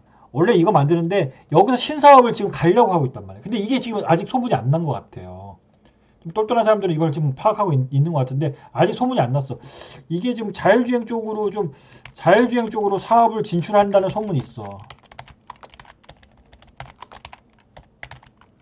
자율주행 관련 반도체 칩 사업을 하려고 지금 추진 중이다. 그래서 시작한 것 같아. 나 아직 소문이 안 났어. 그래서 알겠죠? 요게 아직 안 갔단 말이야. 제가 얘기하는 종목은 급등 가능성이 있는 종목을 먼저 얘기하는 거예요. 뭔 말인지 알겠죠? 그냥 평범하게 삼성전자 평범한 주식들은 그냥 장기적으로 좋습니다. 이렇게 얘기하고 급등 가능성이 있는 주식을 먼저 얘기하는 게 맞잖아. 그죠? 똑같은 주식이면 좀 더 빨리 많이 올라갈 수 있는 주식을 여러분들이 해야 되는 게 맞는 거예요. One more time. 여러분들도 그렇게 해야 돼. 똑같은 주식이 여러분들이 자금이 한정적이기 때문에 이왕이면 빨리 많이 올라갈 수 있는 급등할 수 있는 종목 위주로 여러분들이 선점을 해야 된다. 선침해를 해야 된다. 아직도 정신 못 차리고 그냥 내가 삼성전자 현대차 사는 사람까지는 내가 인정을 합니다. 그런 주식도 솔직히 좋은 주식이니까. 근데 아직도 그런 사람 있잖아. 막 조선주 사고 앉아 있고 막 철강주도 포스코 사는 사람들이 이해가 돼. 근데 막 다른 거 해운주 막 사고 있고 나 이런 사람들 이해가 안 가. 반도체 주식도 사고 있고 지금 콘텐츠 주식 사고 지금 천지개벽 뉴 같은 거 사야 되고 게임주 같은 거 막 이제 앞으로 많이 올라갈 주식들을 급등할 주식들을 많이 있는데도 불구하고 알겠죠? 여러분 세상이 변하고 있어요. 세상이 변하고 있는데 여러분들만 안 변하면 안 돼. 세상이 변할 때 여러분들도 머리가 변하고 행동이 변해야지 여러분들이 돈을 벌 수 있는 겁니다. 알겠죠? 여러분들이 변해야 돼. 액션을 취해야 된다. 이거는 하반기 유망이지만 이거는 컨텐츠 쪽에서 무빙이라는 작품 이게 하반기에 나온단 말이야. 이게 그리고 메타버스 ETF에 있단 말. 이렇게 해주니까 여러분 좋죠? 좋아 안 좋아? 이렇게 투자 포인트를 정리해주니까 좋아 안 좋아? 투자 포인트 정리해주잖아. 이렇게 더구전자, 어버반도체. 진짜 이렇게 해줄 걸 그랬나? 나는 이렇게 하면 더 힘이 들어. 자, 이렇게 메타버스 ETF 3개 편입돼 있잖아. 그죠? 이제 앞으로 이렇게 할 거예요, 여러분. 왜냐면 시간이 걸리더라도 이렇게 하는 게 맞아. 이렇게 해야지 공부가 되는 거야, 여러분. 그죠? 나는 공부될 건 없어. 나는 원래 다 알고 있었던 거고 여러분들이 공부가 되려면 이렇게 정리를 하는 게 좋아. 그죠?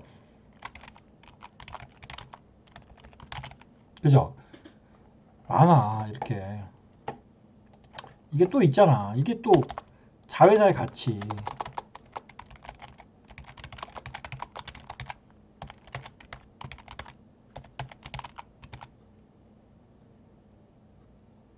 됐어. 뭔 말인지 알겠죠? 공부를 하면 이런 식으로 여러분들이 정리를 해 나가야 돼요. 그리고 어반도체는 원래 여러분들 지금 안 갔으니까 답답하죠? 지금 여러분들 이거 산 사람 있을 거야. 냅둬요. 결국에는 아진텍스트처럼 아진엑스텍처럼 얘도 언젠가는 인정받는 날이 있을 거라고요. 아진엑스텍이 뭐 얘도 지지부진했잖아. 그죠? 얘도 지지부진했잖아. 아진엑스텍도 갈 때는 크게 간다고. 어? 얘도 지지부진했잖아. 봐봐요. 얘 지지부진했잖아. 맨날 봐봐. 아진엑스텍 맨날 11,000원, 11,000원, 11,000원, 11,000원, 1,900원, 1,200원 지지부진했잖아. 근데 갈 때는 로봇 관련주라고 가잖아요. 갈 때는 가잖아. 물론 시가총이 낮아야 돼. 시가총이 낮은 걸 위주로 해야 된다고. 그리고 자, 또 반도체 팹리스 이쪽에서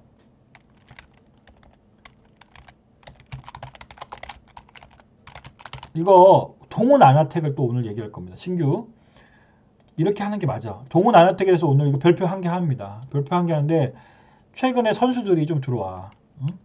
최근 이제 좀 여의도 쪽에서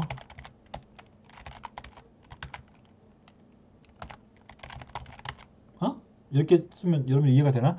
선수들이 동원 아나텍 쪽으로 좀 들어온다는 얘기가 있어요. 저는 여러분보다 정보가 빠르잖아. 동원 아나텍이 반도체 이게 아날로그 회로 전문인데 원래는 이 종목은 카메라 모듈에서 오토포커스 담당하는 그쪽 반도체 설계 전문인 걸로 저는 알고 있어요. 응? 여러분들 그 손떨림 방지라든가 오토포커스 알잖아요. 자동으로 초점 맞춰주는 거.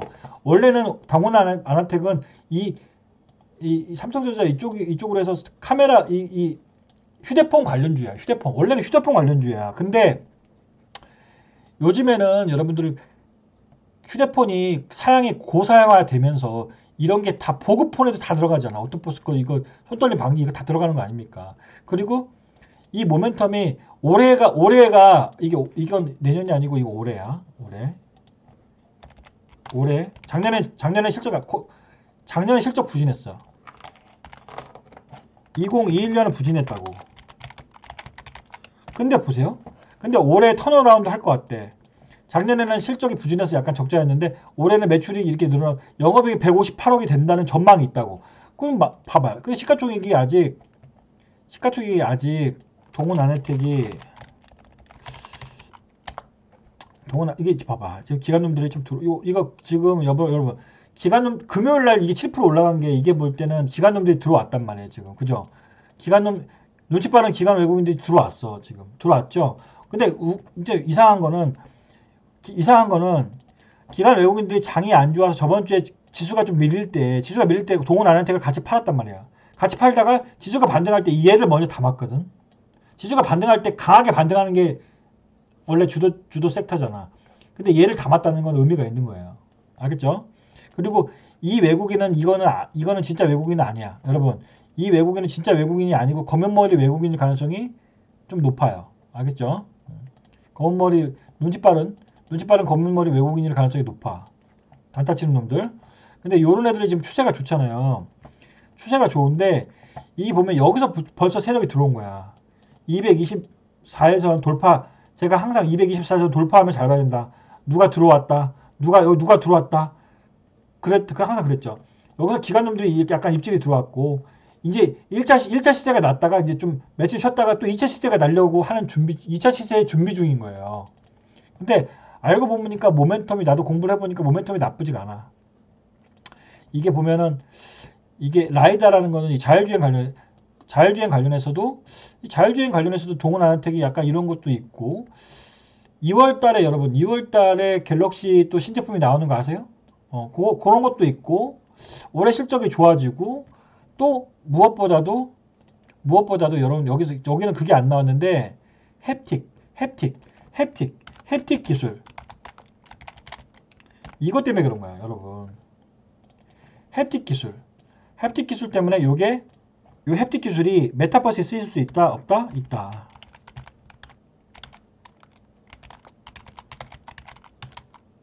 이해됩니까? 요거 별표 한 개 해야 됩니다. 요거 햅틱 기술. 그래서 요즘에 좀 전문가들이 동원 아나텍을 주목하는 사람들이 많아졌단 말이야. 저 포함해서 여러분들도 알고 있어야 된다는 얘기입니다. 그리고 햅틱 기술이라는 게 여러분 뭐냐면 이게 VR에서 여러분들 VR에서 이렇게 손떨 두루루 이렇게 하는 거 있잖아요, 여러분. 이런 거 햅틱 햅틱 기술 이거 보여줘야지 또 알죠. 여기 써있네. 이렇게 보서 여기 써면 햅틱 장갑 햅틱 장갑 시제품 공개. 이 시제품이잖아. 나왔어요 안 나왔어요? 아직 안 나왔단 말이에요. 이건 시제품이잖아. 미국의 메타라는 기업이 햅틱 장갑을 만들고 있대. 이제 앞으로는 손으로 느끼고 이제 오감으로 눈으로 보고 손으로 느끼는 메타버스 시대가 올 거란 말이에요. 그럼 동문 아나텍이 좋아질까 안 좋아질까? 좋아질까 안 좋아질까? 이거 여러분 VR 기기, XR 기기만 중요한 게 아니지. 여러분들이 손으로 그거 뭐야 거기 느낄 수 있어요. 영화 같은 데 보면 이런 게 나오잖아. 이런 게 이제 앞으로 필요하다는 거예요. 여러분들이 직접 촉감으로 느낄 수 있어야 된다. 그게 오감을 자극하잖아. 근데 그런 기술을 이런 동원 아나텍 같은 게들이 한다. 그래서 선수들이 미리 이렇게 들어오고 있다는 거예요. 기관놈들이. 이해되죠? 이해됩니까? 네. 이런 것 때문에 여러분들이 제 유튜브 보는 거 아니에요? 자, 요런 거 동원 아나텍 됐죠? 오늘 이 정도만 얘기해도 돼. 사실 더구전자, 어부반도체, 뉴, 동원 아나텍. 그래서 이렇게 됐고, 자 됐고, 시간이 빨리 가죠. 자, 그렇지만 저는 제 할 얘기 다 할 겁니다. 지금 시간 1시간 넘어갔지만 저는 제 할 얘기 다 할 거예요. 자, 그리고 할 얘기가 많아 지금. 그리고 자율주행 관련 주식 중에 이런 주식이 있는데 너무 뻔하죠. 뻔해. 현대오토웨버 이렇게 대형주 말고 여러분 대형주보다는 좀 작은 주식들을 위주로 보자 그랬잖아. 그죠? 모트렉스, 뭐 캠트로닉스 이렇게 PR 낮은 게 이렇게 모트렉스 같은 게 이게 시장이 안 좋아도 PR이 9배니까 덜 빠지는 거예요. 하지만 모트렉스를 나는 사라고 얘기 안 하지. 그냥 PR이 낮다는 거 PR이 낮으니까 덜 빠지잖아. 그죠? 상대적으로 모트렉스가 실적이 좋거든. 근데 나는 모트렉스가 별로 마음에 들지는 않아. 이런 것만으로 갈 수는 없어요. 물론 자율주행 관련 주식들이 저도 이렇게 정리가 돼 있잖아요. 자율주행 관련 주식들이 정리가 돼 있어. 여러분, 그죠? 제 관심주의 자율주행 관련 주식들이 이렇게 정리가 쫙 돼 있잖아요. 이런 종목 중에서 이걸 다 살 수는 없잖아요, 여러분들. 이걸 어떻게 다 사냐고, 여러분들이. 이걸 다 살 수는 없잖아. 뭐 계양전기 이런 것도 좋고 모트렉스 나쁘지 않아. 라닉스도 끼가 있단 말이에요. 남성도 좋아. 그리고 캠트로닉스 같은 것도 이게 실적이 좋고 유니캐스트 실적 좋고 그죠? 여기서 실적이 좋은 애들은 유니캐스트 실적 굿, 실적 굿, 계양전기 실적 굿, MC넥스하고 한국단자는 워낙 실적이 좋으니까 어부반도체 실적 굿, 이런 거 있어. 이런 게 있는데 해성DS 실적 굿. 이거 다 살 수는 없잖아요, 여러분들이. 여기 있는 주식 다 좋은 주식들입니다. 알겠죠? 자, 여기 됐고. 그리고 어디까지 했냐? 자, 됐고. 여러분, 이거 참고만 하시고요, 여러분. 이런 주식이 있다. 그리고 마이데이터는 이 종목만 보면 돼요. 마이데이터에 관심이 있는 1월달부터 마이데이터 사업하는데 이런 거 여러분들이 관심 종목을 다 이렇게 정리할 사람은 이렇게 정리해 놓고 마이데이터 관련주 해가지고 이렇게 정리해 놓으란 말이에요. 정리해놔. 그 대신 제가 관심 있는 거는 핑거, 아톤, 미넨지, 별표는 미넨지하고 유비벨럭스. 유비벨럭스는 벌써 올라갔잖아. 지금 그죠? 유비벨럭스는 벌써 올라갔어. 유비벨럭스. 이게 별표는 이쪽이잖아. 미넨지는 아직 안 올라갔고 유비벨럭스는 올라갔다. 그래서 유비벨럭스가 최근에 올라가는 거는 얘가 자회사가 유비벨럭스의 자회사 중에 이거 올라급등했잖아. 그죠? 이거는 제가 얘기 못했습니다. 이건 제가 얘기 못했어. 이건 제가 놓친 건데 유비벨럭스가 시가총액 보세요. 시가총액을 보라고. 항상 주식을 볼 때 주가만 보지 말고 시가총액을 보라 그랬죠. 얘가 1년에 100억을 버는데 시가총액이 1,400억이잖아요. 올랐지만 시가총액이 1,400이었어요. 그러니까 얘는 원래 시가총액이 1,000억밖에 안 됐었던 기업이에요. 원래. 그지? 원래 시가총액이 1,000억밖에 안 됐던 기업이야. 그래서 여러분들이 똘똘한 기업들, 실적이 좋은 기업 중에서 1,000억 밸류에 있는 기업들을 잘 봐야 된다. 1,000억 밸류 애들이 1,500억, 2,000억 간단 말이에요. 이해되죠? 유비벨럭스는 근데도 아직도 싸다는 평가가 많아. 아직도 싸다는 평가가 많아서 외국인 기관놈들이 조금 이렇게 들어오는 이유가 아직도 시가총액이 1,400억인데 1,500억인데 여기 유비별록스의 자회사가 띵크웨어라고 있어. 띵크웨어. 아이나비로 유명한 회사 띵크웨어가 있다고.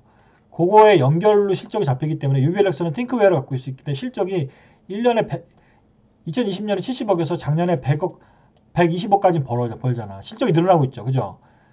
2020년에 70억인데 작년에 120억이잖아. 그죠? 실적이 늘어나고 있잖아. 그렇기 때문에 근데 얘는 배당 주나? 배당 안 준다. 그렇기 때문에 내가 얘기를 안 하는 겁니다. 배당은 없어. 그죠? 배당이 없기 때문에 주주 가치를 중요시 하지 않아. 그래서 저는 추천하지 않겠습니다. 나는 배당 안 주는 주식은 별로 좋아하지 않아. 유비밸럭스 됐고 유비밸럭스의 자회사 중에 팅크웨어라고 있어. 이런 회사가 있다는 것만 알아두세요. 팅크웨어 이런 회사 있어. 근데 우리나라에 여러분 자율주행이 되면 전자 지도가 필요할 거 아닙니까? 자율주행이 되면 전자 지도가 필요할 거 아니야. 근데 우리나라에 전자 지도를 만드는 회사가 한 3개, 4개 회사가 있어요. 그 중에 하나가 이 팅크웨어가 있고 이 현대오토웨버, 현대오토웨버가 있고 팅크웨어, 아이나비로 유명한 팅크웨어가 있고 파인 디지털이라는 데가 있어. 요 회사가 봐봐요.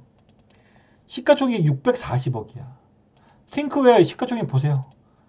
파인 디지털 실적 좋고 얘가 전자 지도를 하는데 실질적으로 배당도 주는데 6,300원이고 시가총액이 640억밖에 안 된다고. 이런 애들은 복병이야. 여러분들이 자율주행 관련 주식 중에서 좀 덜 올라간 쪽이 이 전자 지도 쪽에 관심이 있는 분들은 파인 디지털이 좋은데 얘는 그렇지만 좀 무겁긴 무거워. 왜냐하면 소형주기 때문에 사람들이 소형주에 대한 관심이 없잖아. 그래서 내가 대놓고 얘기는 못하겠어. 이거를 막 이거 시가총액 640억인데 이거 언젠가 올라가겠지. 하지만 이게 최근 몇 개월 동안 올라간 흔적이 없잖아. 그죠? 그래서 이런 주식들은 한번 급등이 나오면 그때 들어가는 거야. 지금 미리 들어가면 조금 너무 시간이 많이 그죠? 3개월 동안 쭉 옆으로 횡보하는데 이런 기업들 내가 얘기하면 욕먹지. 그죠? 아무리 좋은 기업이라도 지금 이런 종목은 여러분들이 관심 종목에 킵을 해놓고 급등이 나올 때 이제 발동 걸렸구나 이렇게 생각하는 거야. 그죠? 뭔 말인지 알겠죠? 지금 급한 기업들은 이 동은 아나텍 이런 애들 움직이는 기업들 이런 기업들이 눌림일 때 동은 아나텍 같은 게 만약에 사고 싶었는데 이렇게 만약에 9,400원 오면 여러분들은 한번 단타든 뭐든 들어가 볼 수 있는 거죠. 9,300원, 400원 대 만약에 내려오면 동은 아나텍 같은 거는 한번 단타든 뭐든 들어가 볼 수 있다는 얘기죠. why?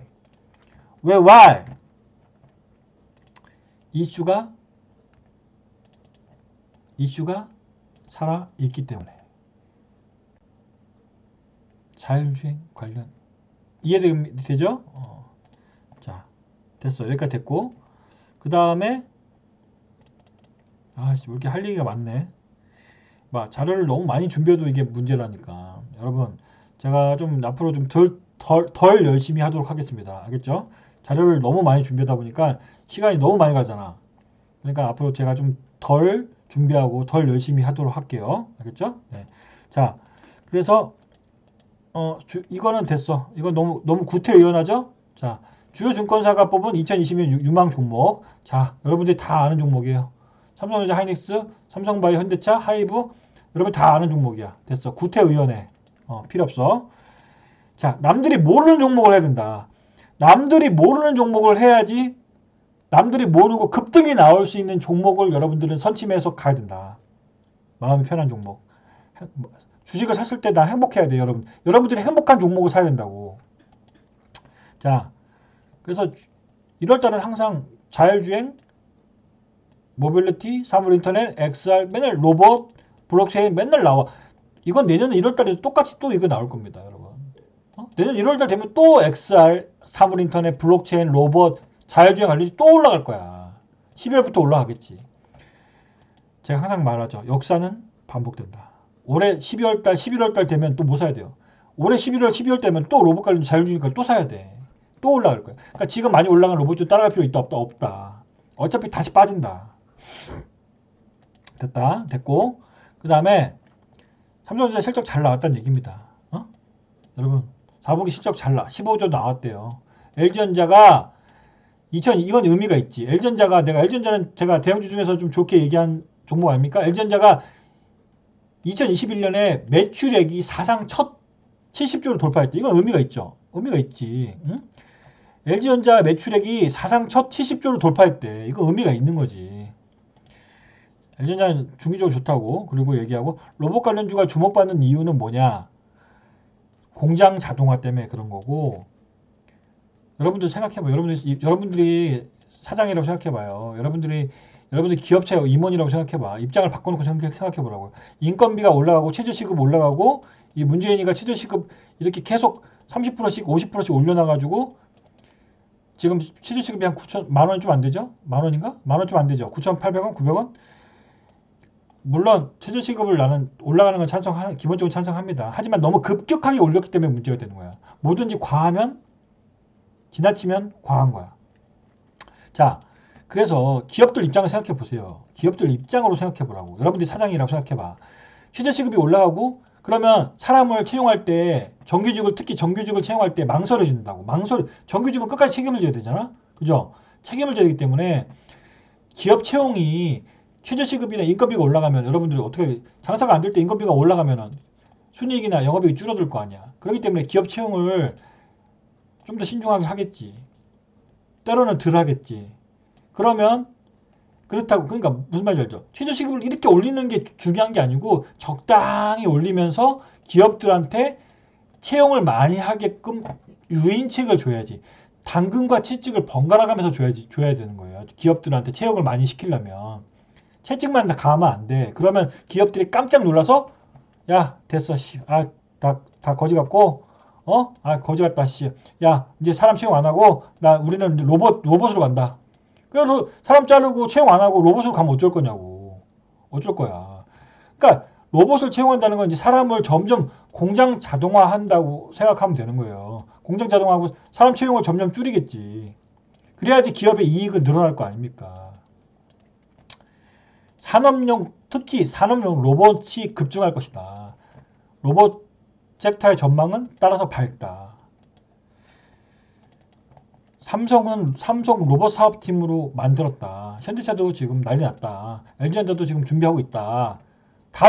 로봇 사업 준비 안 하는 팀이 없어. 그것은 인건비 증가와도 연관이 있다. 그래서 여중에서 내가 얘기 안 하는 게 이 TPC라는 이것도 별표 하나 해야 돼요. 이것도 좀 보세요. 이것도 공부 좀 해보세요. TPC가 시가총액이 지금 조금 그래도 좀 1,000억이 안 되고 이렇게 되는 것 같아.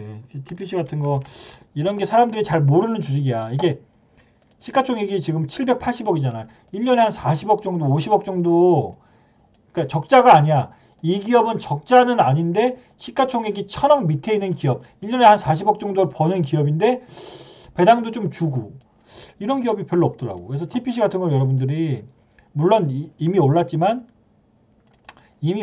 다른 주식들 막 몇만 원짜리 기업을 사느니 나 같으면 차라리 TPC 같은 거 이런 거 좀 눌림목에서 그죠? 이게 6,000원 얼마까지 갔다가 6,500원까지 갔다가 지금 5,300원, 5,200원, 300원 이런 종목이 빠질 때 좀 사면은 괜찮을 것 같아. 근데 아마 5,000원이 지지선이 되지 않을까 생각이 되는데 5,000원 정도 글쎄 모르겠어. 이건 로봇 관련주가 전체적으로 다 빠지면 얘도 빠지겠지. 얘는 후발주니까. 하지만 TPC는 사실상 여러분들 공부를 해보시면 적자 종목이 아니란 말이야. 그죠? 40억 정도. 작년에도 한 20억 정도. 작년에도 20억. 재작년에 한 40억 정도 흑자 종목인데 흑자 로봇 종목이고 3D 프린터 관련 종목인데 또 꼴에 또 배당도 준다? 그죠? 25원, 15원, 35원. 꼴에 배당도 줘? 괜찮죠? 5,000원짜리가 배당도 주고. 근데 봐보세요. 로버스타 이런 거 봐봐. 로버스타 봐봐. 2만원짜리가 배당도 없어. 그죠? 2만 얼마짜리가 배당도 없잖아요. 실적이 거지 같으니까 그렇지. 이런 거 살 필요가 없다는 거지. 로버스타, 로버티즈 28,000원짜리인데 배당이 없어. 이거 살 필요가 있습니까, 여러분? 배당이 없잖아. 적자잖아. 28,000원짜리 살 필요 있어요? 안 산다는 얘기지. 살 바에는 뭐 산다? TPC가 낫다는 얘기입니다. TPC가 낫다는 얘기야. 이런 거. 후발주지만 시가총액이 780억이라는 얘기야. 오케이? 수급은 없어. 특별히 없어. 수급은 특별히 없고. 내가 일일이 다 이런 것까지 떠들진 않겠습니다, 여러분. 그래서 여기서 저라면 TPC, 아진엑스텍, 뭐 SPG, LG전자, 요런 사이맥스 요런 거 위주로 보겠어. 나머지 실적이 다 별로 개판이야. 그래서 이런 거 위주로 보고, 더구전자는 아까 얘기했죠. 더구전자는 애플이 이제 이게 공장이 뭐 중국 이렇게 중국에도 있나 봐. 근데 애플이 만약에 이걸 만든다면 얘가 수혜를 볼 수 있다. 뭐 그런 말이 있습니다. 그래서 더구전자는 LG 이노텍의 중요한 부품 공급사이기 때문에 더구전자도 이제 시작한 거야. 아직 소문이 날랑말랑 하고 있죠. 그죠? 근데 이제 1차 상승은 나왔어. 더구전자는 1차 상승은 나왔고 옆으로 좀 쉬다가 또 2차 상승이 나오겠죠. 그 정도 생각하면 돼. 오케이? 오케이? 더구전자 얘기했고, 어버번 뉴, 동훈하나텍. 오늘 강조한 종목도 이 정도 얘기했고, 자 마지막으로 다 했는데, 그래도 그리고 최근에 이제 건설주들이 이제 여야가 공통 대선 관련 주식들이 좀 올라가잖아요. 근데 제가 예상하는 시나리오는 결국에는 안철수나 윤석열이 둘이 한 놈이 대통령이 되려면 단일화해야 돼. 단일화하지 않고는 이재명을 이길 수 없다. 이길 수 없다. 그래서 요거를 자꾸만, 저는 정치에도 좀 관심이 있는 편이니까 요걸 여러분, 정치가 왜, 주식 유튜버가 왜 정치를 얘기하냐? 정치도 경제랑 연관이 있기 때문에 얘기하는 겁니다. 정치도 경제랑 연관이 없는 게 없어. 정치와 경제는 거의 한 몸이야.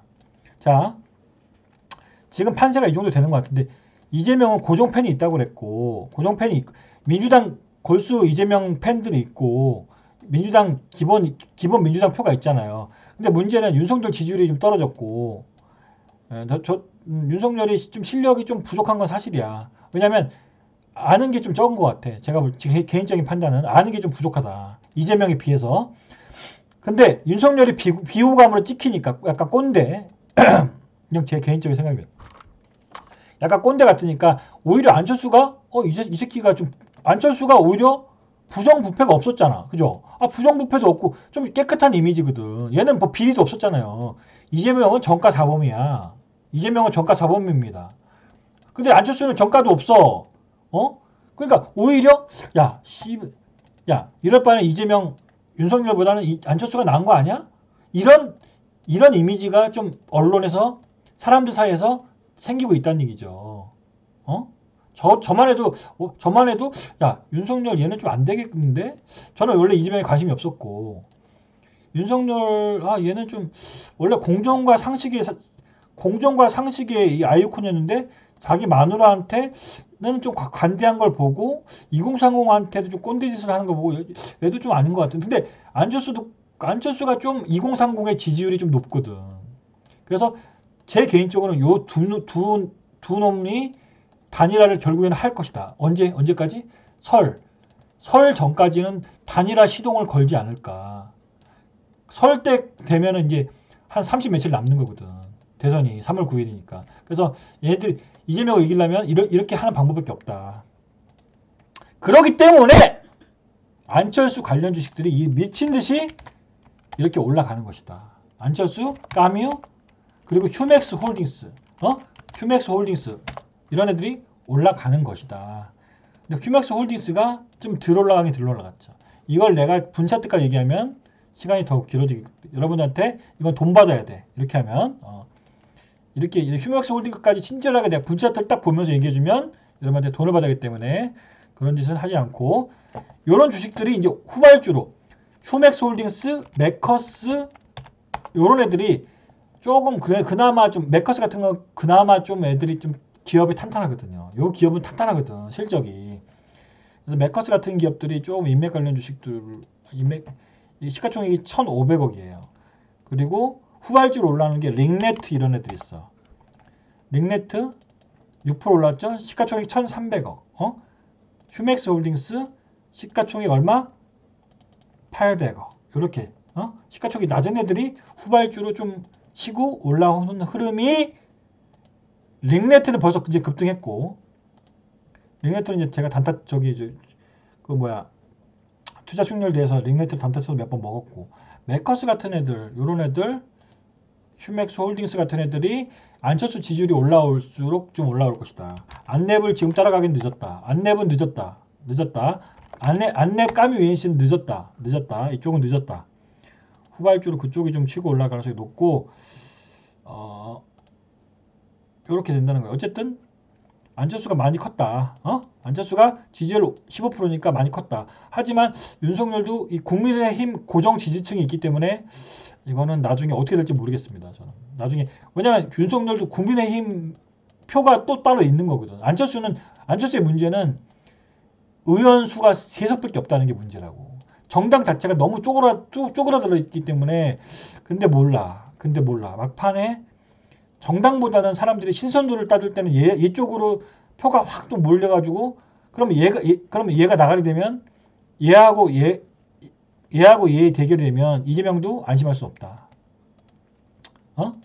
요렇게 만약에 되면 중도표가 이쪽으로 몰리면 이재명도 안심할 수 없다. 중도표가 이쪽으로 몰려버리면, 보수표와 중도표가 이쪽으로 몰려버리면 오히려 확장성은 안철수가 더 높다. 제 판단은 그렇다. 제 개인적인 판단은. 그래서 이재명이 지금 잠이 좀 안 올 것이다. 단일화 할까봐. 이재명 입장에서는 단일화 안 하면 둘이 나오면 무조건 얘가 이기겠죠. 그죠? 단일화 안 하면 얘가 무조건 이기겠지. 그런 식으로 시나리오가 갈 가능성이 높다. 됐죠? 여기까지 됐고. 그리고 마지막으로, 그래서 건설주들이 올라오는데, 그래서 이재명이 될 것 같으면은 흥국하고, 저번 주에 얘기한 흥국하고 한국종합기술이다. 아직 좀 덜 올라온 것 같아. 근데 좀 지루하긴 하지. 다른 종목보다는 좀 후발주니까 좀 지루하긴 해. 하지만 시가총액이 좀 낮다. 그리고 여기 있고, 이건 됐고, 넘어가고, 이건 됐죠. 그럼 이건 저번 주에 얘기한 거 아니야. 무선충전에서는 이런 게 있다. 무선충전이 나중에 한번 뜬금없이 한번 올라갈 가능성이 있다. 그죠? 그리고 수소 쪽에서는 코너 인더가 여전히 빠졌지만 코너 인더가 유망하다.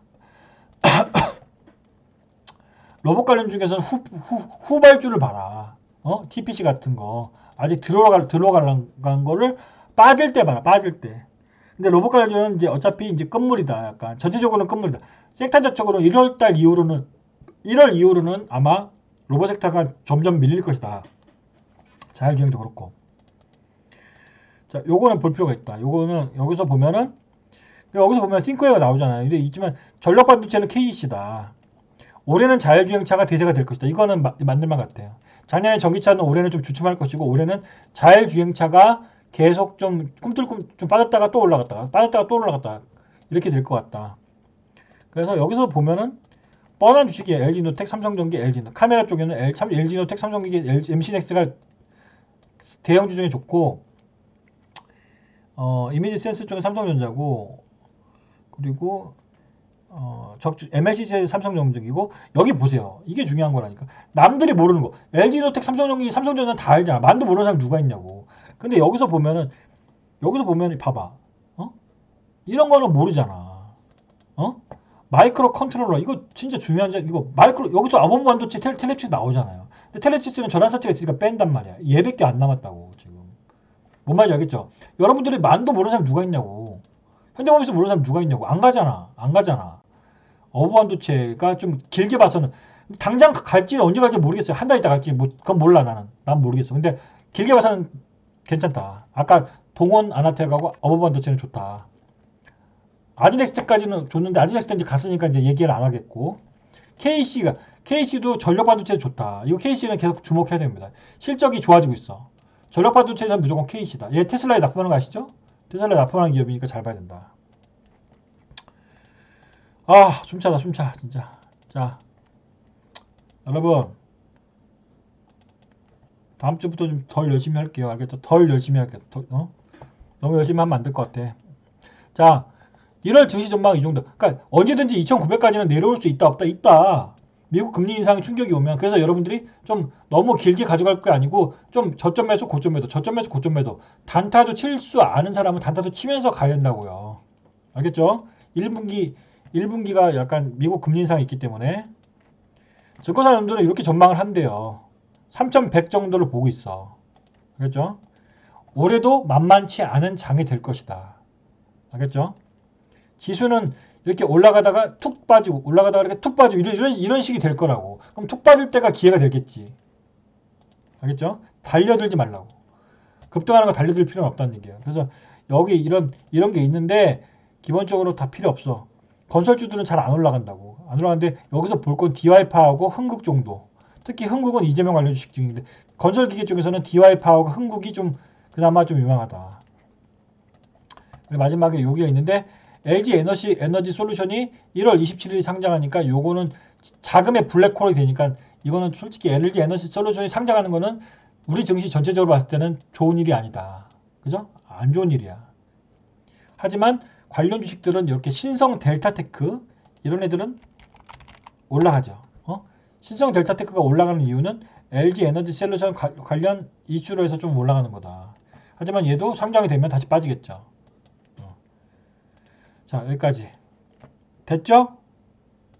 여러분 됐죠? 여기까지 뉴 얘기했고 미스터블루 얘기 안 했구나. 미스터블루도 상당히 좋다.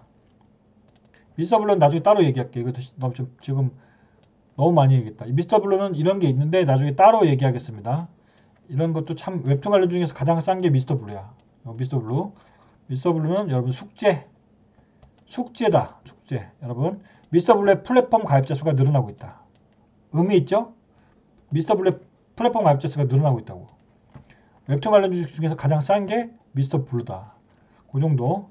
자, 오늘 또 기록을 깼네. 자, 오늘 여러분 오늘 중간에 부동산 얘기로 빠지는 바람에 제가 또 유튜브 또 기록을 깼다. 오늘 1시간 41분. 1시간 41분. 자, 그렇지만 김한상의 유튜브는 계속된다. 자, 여러분 어쨌든 여기까지는 제 개인적인 의견을 종합해서 말씀드린 거고 최종 판단은 여러분이 이걸 종합해서 하는 거라는 걸 아시겠죠? 알겠시겠죠? 최종 판단은 여러분들이 이거를 종합해서 여러분들이 하는 것이다. 마지막 말씀드리고 하여튼 장은 안 좋지만 여러분들 좋은 종목은 세상은 넓고 좋은 종목은 많다. 알겠죠? 항상 행복한 주식 투자를 하시기 바랍니다. 자, 다음 주에 만나요. 일요일날 올릴 겁니다. 일요일날.